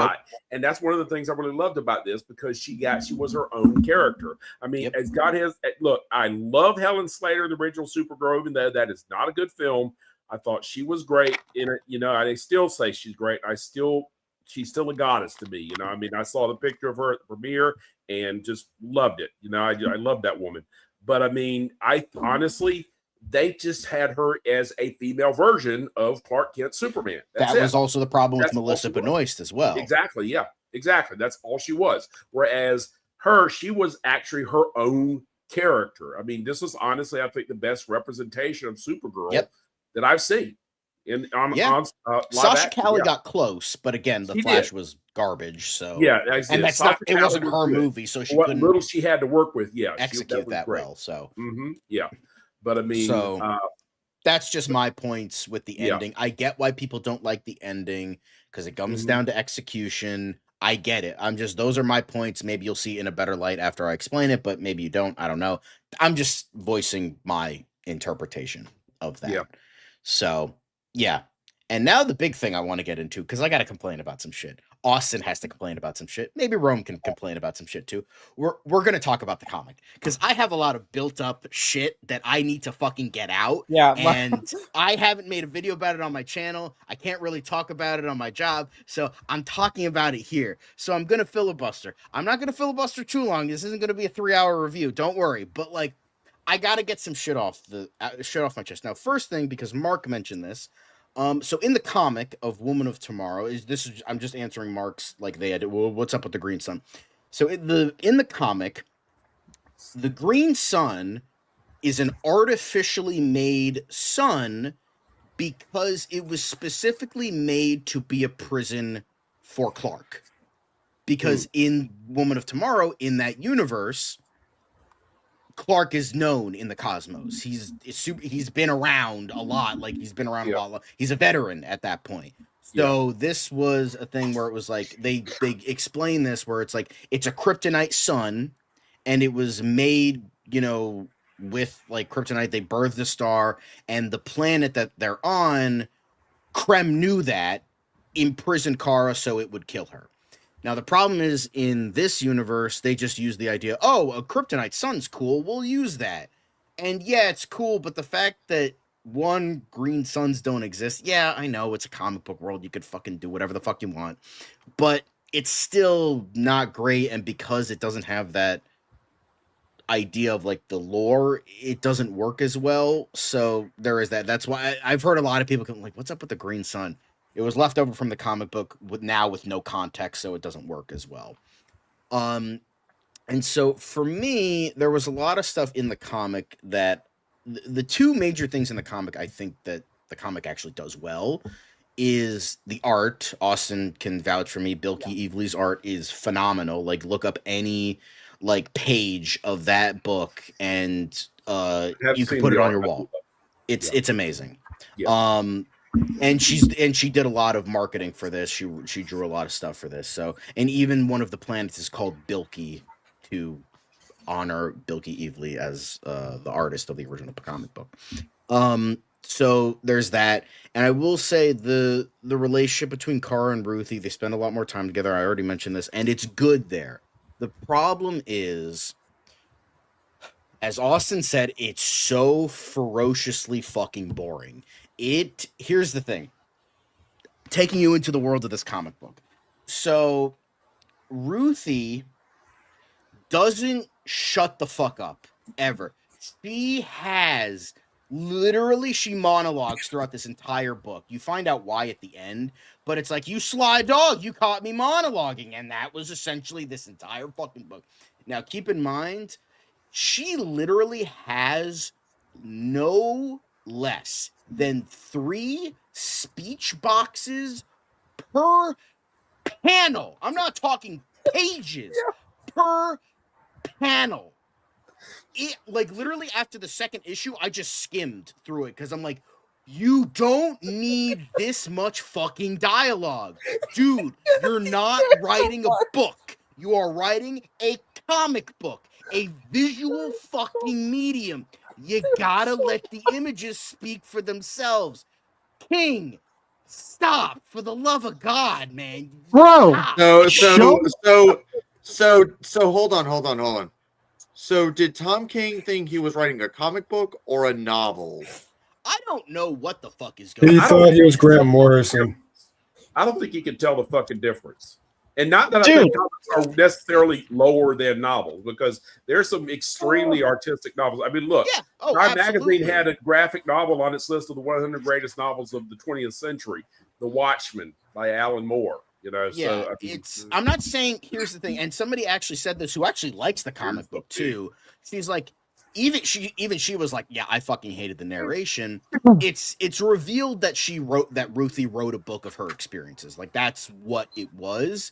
But like, you gotta fucking calm down. Like, you gotta earn the monologue, because if you get right out the gate with this amount of fucking wording, you're gonna lose people. You lost me, because that's part of the reason why it's so boring, because it's like, I can't get enraptured into the story when you have Ruthie talking about every fucking emotion that she and Kara are feeling, or what specifically happened, or what this. And what's so funny in the book, I think this was in the second issue, she was like, I'm not going to talk about this anymore, so I'm not repetitive. Bitch, you're already repetitive. What the fuck do you mean you don't want to be repetitive? Bro, come on. This is the look, this is the rule. And this is the rule, and we've all Rob, preached this you could before. grab your comic book and you could fucking show us if you want, because I don't have it physically. But you could see the amount of fucking speech boxes that are on Yeah. each fucking page. Yeah. and Look, it's here's something. ridiculous. Look, here's something that all of us, especially Rob and I, have preached: show, don't tell. Yeah, the problem is with Tom King's book, every time you want him to show something, he doesn't. It just cuts to something Look. else that's not Look. interesting. Look, even with like that really angsty like comic I tried writing when I was a teenager, I had so many parts of the story where there was like no dialogue because I Right. wanted the. You want to know who gets this? You want to know who gets this? Kennedy Tartakovsky. So I have the book with me right now, so I can just show you a quick panel, some of the panels on here. You can see some of it. Yeah, The like other- that on the pit. yeah. Like that's the amount of like speech full boxes screen you 'em. get. Yeah, you can kind of see like the yellow boxes. That's Ruthie's monologue, essentially. Which may I ask you? So the comic book that I got from AMC when There's I a went to go couple see the other- movie, it's only the first issue of it. Yeah. Which issue is it that has? I would assume all it's of these- number one. I would assume it's issue number so one. so it's this one. I would the one that assume I was that's what it given. is. I don't know. Uh, You would you have to should open be this able up to and see. buy- It's like, I'd this is have to issue look one. through them. You Yeah. should be able to Issue buy one. the whole story as a graphic novel. Yeah, as a trade paperback. Yeah, trade Yeah, but- paperback. Yeah. Yeah, because I just got this for free when I went to see the movie because the AMC employee And just they handed it to started me. selling those little cheaper versions of the little The trade compact paperback. Yeah. editions, which I Yeah. do want to get a bunch of those because Yeah. they're like $10 and they're like Yeah. kind of trying to do like the whole manga thing where it's Oh, like, hey, yeah. how do you do, fellow kids? Oh We Jesus! here.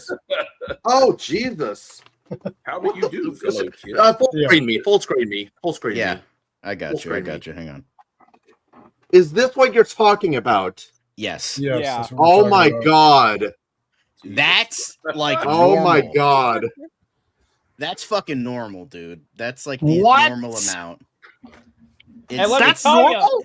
you, it gets fucking worse. over the course of the comic. So you have That's that. why the book's so boring because like there's That's so why much it's so monologue, fucking yeah. boring. Like, I will say constant. issues 3, 5, and 6 are like fine. Like the third one was like the purple alien, blue alien. There was themes of like racism, all that stuff. That Weird. felt like the most like a western. So I'm like, Yeah. okay, that's okay.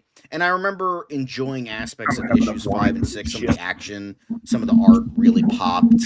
But it also so there hurt was the, that it also as hurt well. the illustration as well with because of the narration. It keeps hurting the art too. Yeah, Making exactly. it pop.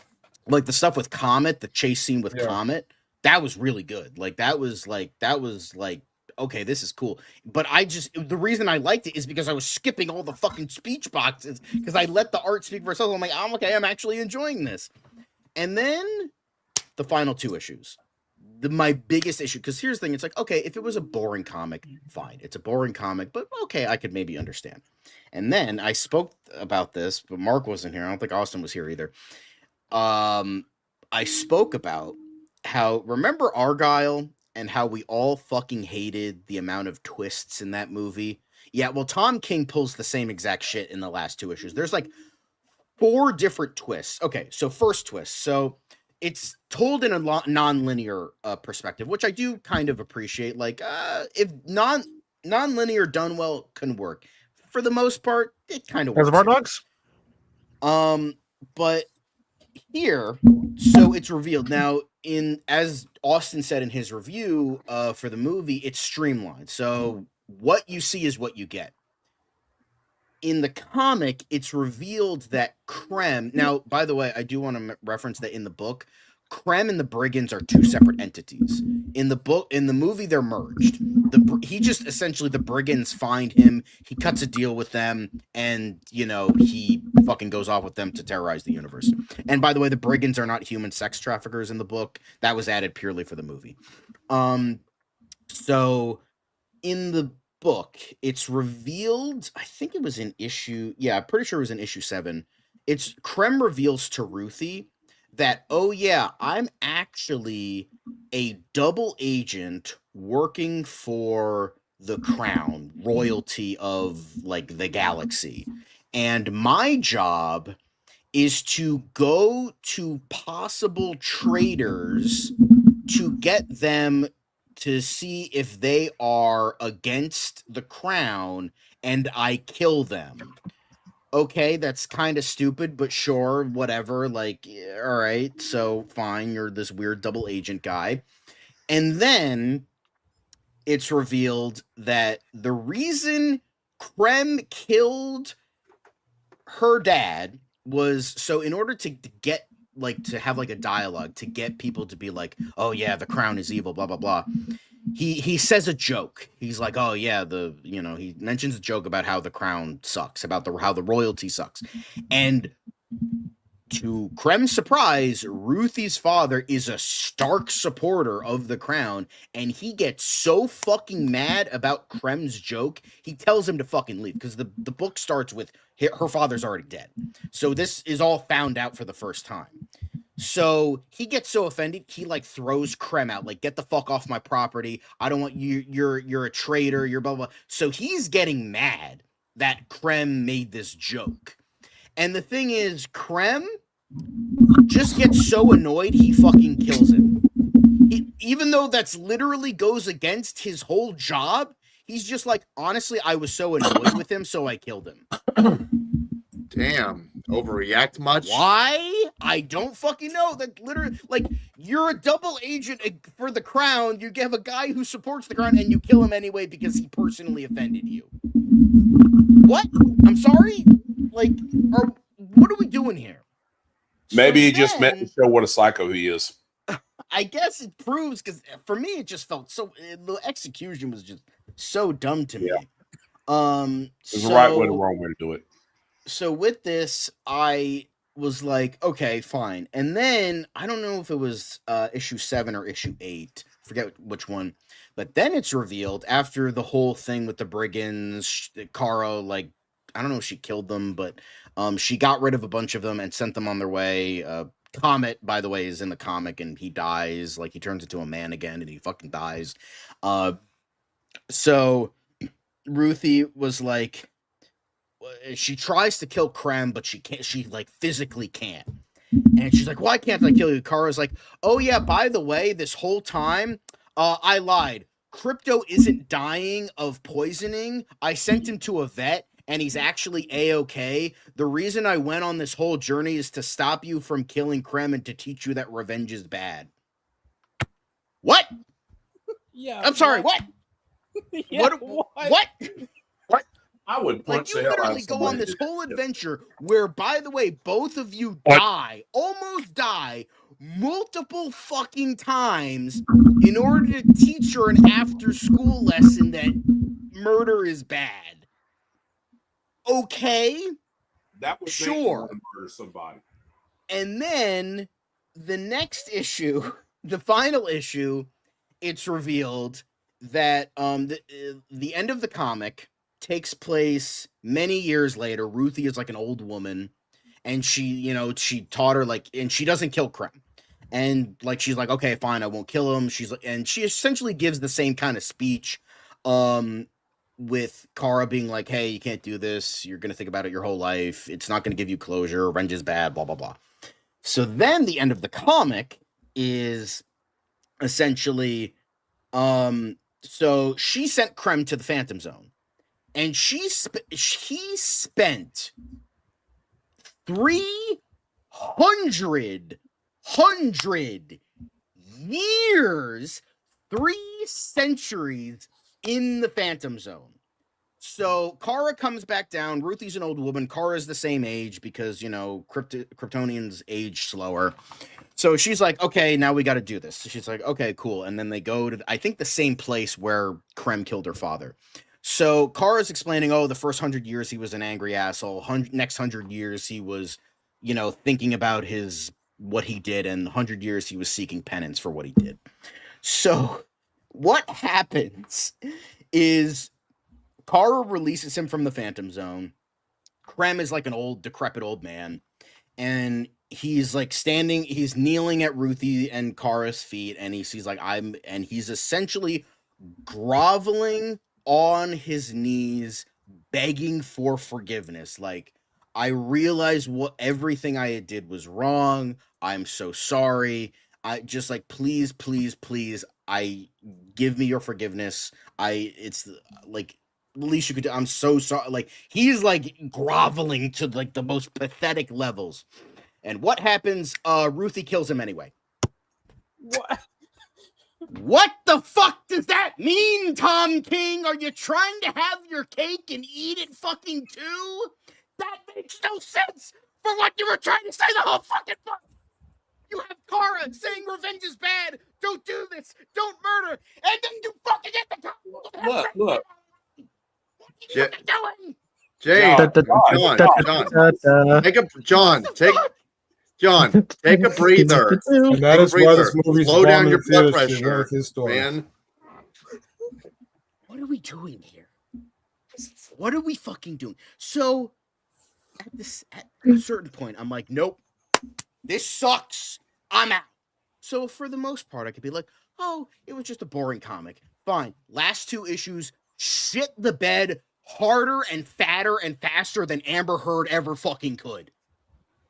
Like, the shitting of the bed was like the dinosaur shit pile in Jurassic Park. That is one big pile Oh of my shit. god. Yeah. Because what are you doing? Like, it reminds me of Ryan Johnson writing Knives Out. Like, we get it. You're trying to one up your audience and prove how much of a smart big boy you are. But you're sacrificing literally the whole fucking book. So when I see people complaining, oh, the fucking movie sacrificed the messaging of the book, it's the same exact fucking messaging. It's just written slightly better. Still not executed well, as I mentioned. But, like, literally the whole ending shits the bed. And maybe it's like, I could have been like, mediocre, boring book. Okay, maybe Heroes in Crisis was worse. Maybe his Batman run was worse. Maybe his fucking over of Adam Strange is worse. His fucking over of Booster Gold is worse. But no, he literally shits the entire bed in the last 2 issues. So fuck Tom King. Fuck Woman of Tomorrow. And he frankly could go fuck himself. Hopefully, when it's time for the DCU to do Batman, I mean, Don't do his run for Yeah, God's God, no. No. would you guys be okay if they did? Would you guys be okay if they did like Scott Snyder? Yeah, but yeah, well, of to be course. fair, when it was first announced, he did want to do the Grant Morrison run of Batman and Robin when Damian Wayne was introduced, because they want to do Damian Wayne in the movie. Who knows if that's the same thing? Right. But I like wouldn't that's be mad at all at Grant Morrison. I tell you who else I wouldn't mind. Oh God, I can't think of his name now. Shit. Denny O'Neil. Huh? Denny Not Denny O'Neil. O'Neil. I mean, of course not Denny O'Neil. Denny O'Neil is a fucking legend. Yeah, Oh, no, I thought that's what you were saying. No. I mean, Okay, my bad. It's somebody else. I can't. Oh God, his name is Paul Dini? No, not Paul Diddy. Dini. No, Diddy. Diddy. No, not Paul Diddy. Paul Diddy would be great too. Dini, yeah. No, not. I can't think of his name. I think he Dini, did. not Diddy. God damn it! Let me fucking think. I think he did. I think he was the writer of when Dick Grayson was Batman. Yeah, no, I think that was Grant Morrison. It was Morrison. Oh, was that Grant Morrison? I think that because that was Yeah, it like was that was Morrison. post Battle of the Cowl. So Maybe I I'm thinking think that of was Morrison. The Long Halloween. Who wrote the Long Halloween? Long Jeff Halloween Loeb. was Jeff Loeb. Jeff Loeb. Jeff Loeb. I would not be mad at all if Jeff Loeb. They did Jeff Loeb. Well, I mean, considering they're doing Long Halloween and possibly Dark Victory in the Batman Epic Crime Saga, aka the Reevesverse, I can't imagine they're probably going to do that. Well, true. But I wouldn't mind something like Dark God, I'm Victory. fucking hot right now, bro. I mean, yeah.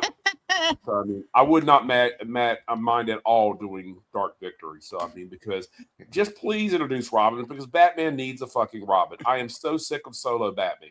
Batman works with a team. Thank Batman you. works with a fucking team. I honestly wouldn't mind if they had Nightwing in it either. Yeah. Yeah. Well, if Damian Wayne is going to be the Robin, they're probably going to have Nightwing. Jason Todd's probably going to be dead. Tim Drake might be his own hero, but who knows if they're going to stick with that. but Well, we'll for the see. love of God, You know James. what For the would love be of God, inspiring? James, please, for the love of God, get rid of Annie Machete, please. We're all rooting Hey, for it. you know Please. what would be inspired? Starting off doing Under the Red Hood. Maybe, Oh, That absolutely. would be interesting. maybe. I'm That all would for be- that. That would be bold because I mean, especially since I know that the animated version is fucking amazing. Under the Red yeah. Hood is awesome. Yeah, that Oh, is. yeah. that is I amazing. appreciate that, Joey. I appreciate that. Most of us have not seen the 1984 Supergirl. I know Mark did. I've but seen it. I I've seen it haven't a seen long it. time ago. I don't I remember saw much it of in it. the theater. Fun fact: I saw it in the theater. I thought it was weird. It's really a very strange film. Yeah, I know. Like Faye Dunaway Yeah. is in it, right? Yeah. Faye Dunaway is in, and she's not bad. I mean, Faye Dunaway is a great actress, but it's just weird. Yeah. The Peter whole O'Toole plot- was in it, right? Yeah. Annette O'Toole. Yeah, she does. She does make an appearance. But Jimmy Olsen too. But I mean, I remember being disappointed that Christopher Reeve wasn't in it. You know, I mean, yeah, you have there was a rubber poster, minute. and that was it. That's A all we got. poster. That's it. Okay. It was all poster. They're planning to do Brave and the Bold. I Yeah, understand Batman's more popular, but we also have the Reeves verse, the You're Batman right. Epic Crime Charles Saga. Right. Yeah. So we have another Batman. It's just they wanted to wait a little bit. He's right. I mean, honestly, they probably should have started with Batman. You know, I mean, geez. I mean, Superman was in the movie. He had a cameo. Yeah.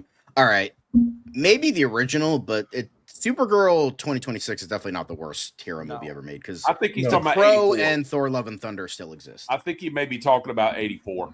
Okay. I think Oh, he may be 84 is talking about horrible. I had- still wouldn't say 84 is the worst. I never saw the 1984 Supergirl movie. I just heard Yeah. how I'll bad tell it you I one was. would one say here. it's the Never worst mind, one way superhero movie ever made by far. I mean, I've seen far worse, but I mean, Yeah, Yeah. same here. Elektra exists for crying out loud. I think, anything more about the horrible comic book? No, I think I got all my anger out. Anyway, Yeah, you let's did. let's get into I overall was gonna thoughts. say before we move on, John, are you feeling We're working on okay? 3 hours I'm here. okay. Are you- I are got you everything relaxed? out. I'm venting. My parents are probably pissed. They're like, "Why the fuck is this kid yelling again? Like, what the fuck?"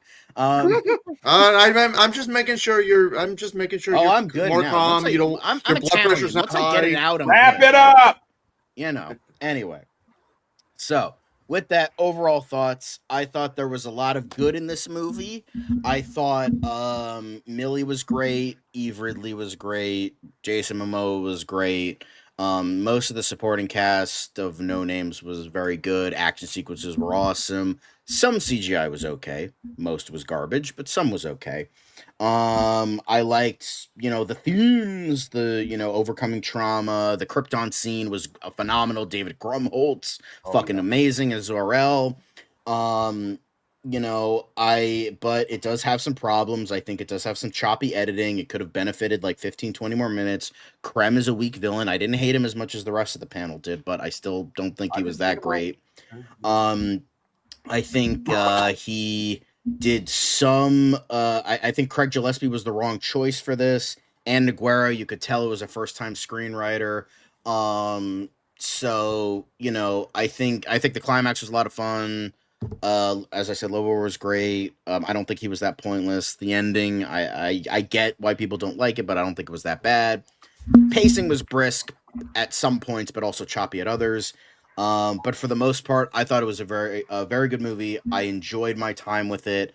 It should have been better, yes, but I still very much enjoyed it. Maybe I'm being generous. Maybe I'm biased. I don't know, but I'm giving this a 7.5 out of 10. I really enjoyed this one. I had a lot of fun with it. Maybe looking back, it would probably get like more of a 7. But for me, right now, I enjoyed my time with it. I liked it a lot. Although, another thing I forgot to mention, they kind of butt-fucked the continuity a little bit because Kara gets on Earth when she's 15, and Kara and Superman has only been Supermaning for 3 years, yet she's now 23. Yeah. So, you already screwed with the continuity, guys. Not great. Anyway, Devin, what'd you think? Space is warped and time is bendable. But my overall thoughts coming from someone who absolutely adored Superman. I found Supergirl to be Superman. It could have been a lot better. I just there were good things in it. Millie was fantastic. There's fun action, her chemistry with Ruthie, but all in all, the really bad rush pacing, the bad CGI, and a really crappy villain takes what could have been a fun movie into another meh, whatever. Whereas with Superman, I walked out, feeling like happy and like joyful.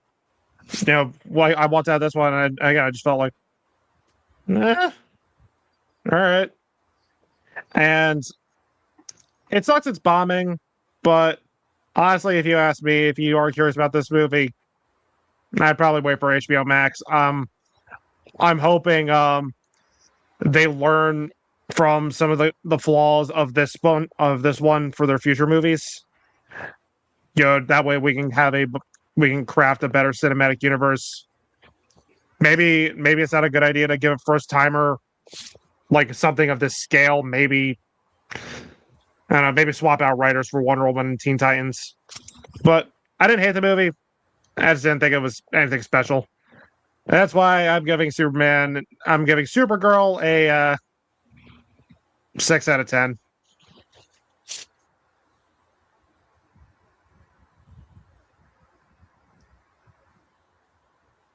Rome, on to you, sir. So when I left watching Superman last year, for me it was like the best movie of 2026.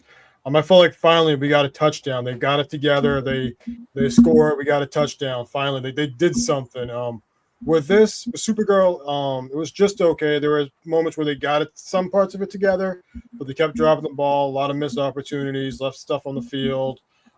Just using a football analogy, but overall, it was just okay. But it could have been a lot better. The flashbacks are great. The stuff with Supergirl and Superman, pretty cool.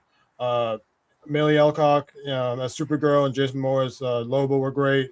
But overall, it's just an okay movie. It's not bad. It's not the worst thing, but it's just okay. It's watchable. You can watch it on HBO Max. My score is a 6 out of 10. Okay. I'm probably going to be the harshest one out of all, because I will say that, yeah, it does have some good moments. Millie Alcon, she did great as Kara. The chemistry worked well, things like that. But with the awful CGI, with the awful pacing, with the awful villain, if I had one word to describe it, I'm going to make a quote from Kevin Sorbo from The Adventures of Hercules and Xena. Disappointed! That would pretty much be the one word I could pretty much describe this movie. I had high hopes for it, especially how great Superman was last year. And I did have some high hopes, even as someone who hasn't read this. So, but I will say that, yeah. But I was really disappointed in this movie. So, it's not horrible, but I would be lying if I said it was overall good.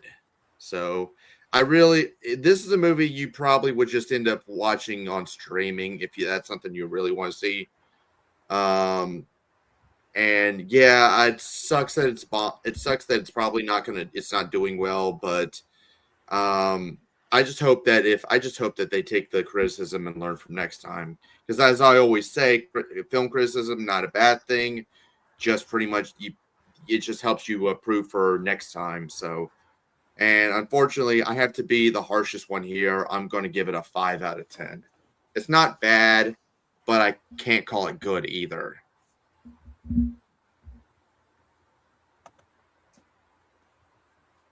All right. Austin. So, couple things to highlight before I get into my final overall thoughts. First of all, Tom King, you're no Scott Snyder. You're a never have been, never will be, and you're just a hack.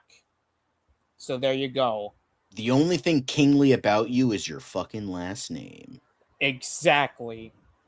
Two, to the people that think like Supergirl 2026 is one of the worst superhero movies ever made, I want you to remember that things like Love and Thunder, Joss Whedon's Justice League, Wonder Woman 1984, and Fan Force Stick, and various other things exist.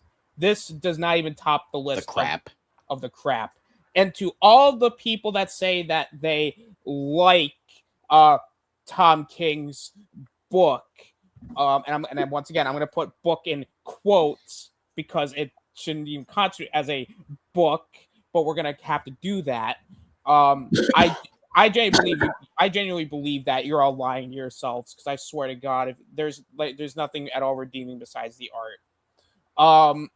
Besides that, I mean, to the people that like the book, I mean, I understand why people may find it to be disappointing. Personally, as somebody who hates the book, it's a massive step up. Is it saying much? Not necessarily, but I mean, I like, Millie Alcock's performance. I think she's probably the best interpretation of Supergirl as a whole. That said, the movie's kind of like a meh experience. I think I kind of agree with everybody on that. That said, I like it slightly more than people do. And yes, it is only in theaters. I got the Cold Stone Creamery kettle corn flavor. It's actually really good. Like, I literally went back and got the large because it was so good. And this one had the logo and stuff on it, so I got it. Because this will go well with my, hang on a sec, my Superman Dairy Queen cup that I got last year. I would love to, it would never happen because they're too popular now, but I would love to go to a con and meet David Cornswet and Millie Alcock for them to sign these and be like, why the fuck did you bring me ice cream containers? Hey, guys, sorry, but I have to get going. Oh, right, free ice cream. All right. Yeah, see you later, Roman. See you later, Roman. No problem. Later. Sorry about that. Yep, later. I'm going to make mine short and sweet. Sorry, go ahead. Yeah, I was just wrapping up here. It's a fine movie. I think everyone kind of said it best. It feels more like a movie that I feel like would be better to watch on streaming and not necessarily go into a theater to watch. Like, from what I got a decent experience out of it. I personally would recommend seeing it to make up your own mind on it. Realistically, I mean, is it a movie that you can wait to go see on streaming? Probably. It's nothing necessarily that'll make you rush out to the theater. So I would say overall, I give it like a 6.5 out of 10. It's just a perfectly fine movie. And then the final thing that I want to bring up here, as Batman fans, being a Batman fan right now is like the definition of capitalism, because the rich keep getting richer, because we're getting Nightfall, Clayface, because technically that's Batman adjacent, and also the Absolute Batman show got announced. So, yes. And don't forget Lego Batman. And also technically, I guess, Reeves Batman too. Unfortunately, we're also getting Cape Crusader season 2, but that's the best. We don't talk about that. Which makes me believe that WB is trying to butter me up because something more fucked up is going to happen. That's going to make me hate him again. That's why they're trying to butter me up with all this good, fun stuff. But anyway. Yep. Anyway. Mark, overall thoughts. All right. So I'm just going to say it. Millie Alcock is the best Supergirl we've ever had. And that's saying something, because I love Helen Slater. But I mean, honestly, be more precise, Helen Slater is the best classic Supergirl.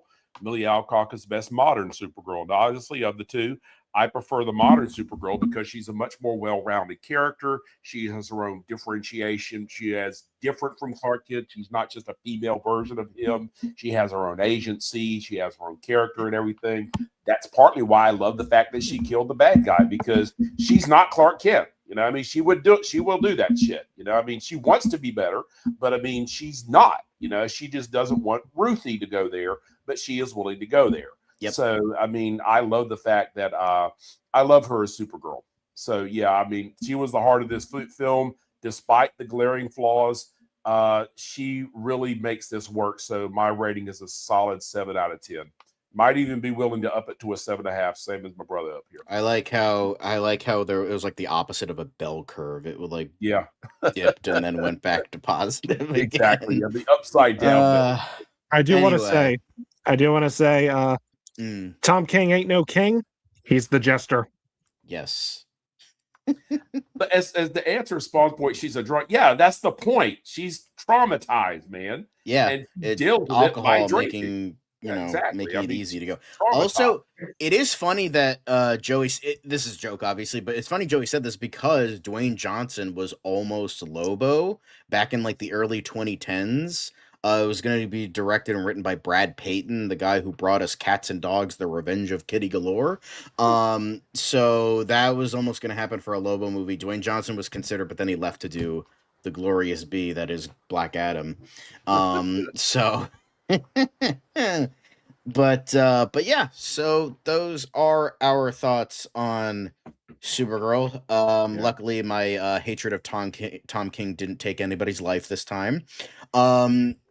But yeah, that's thank you for joining us. Now, in terms of what is next for the Cool Kids movie reviews, Mark, what brilliant epic is going to be next for us? The Odyssey. No, Mark. It's not just the Odyssey. It is Sir Nolan. President Sir. Christopher Nolan's Exactly. The Odyssey. Sir Christopher that- Nolan. that Sir will be- Christopher Nolan. Yeah, that will be our next movie review is the Odyssey. But before that, we've got 2 streams. Mhm. One of them is we're gonna be one of them we are going back into what? Rob, I was gonna say Devin, stop. Rob was doing it, so Okay. continue, Rob. Okay. So I was saying next weekend we don't have any movie reviews next weekend or the weekend after, but we do have 2 special streams. Next week we're going back into the world of Pixar and we're going to be doing a special ranking tier list where we're going through all, I forgot how many there are, 30 Like something 30 something Pixar movies, and we're going to be ranking each one of them. Then the one after that, I think Austin wants to talk about the one after the Pixar ranking.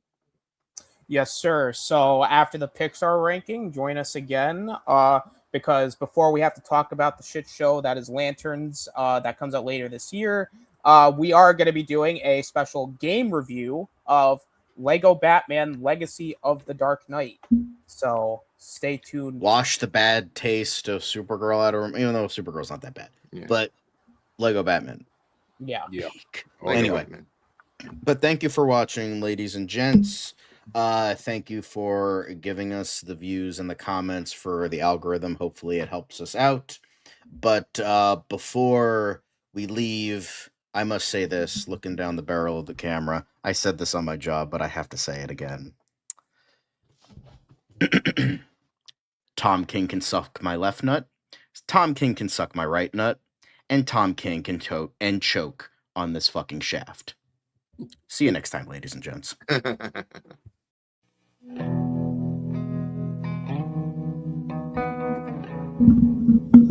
Once again, we have brought light into the world. Fuck you, Tom King.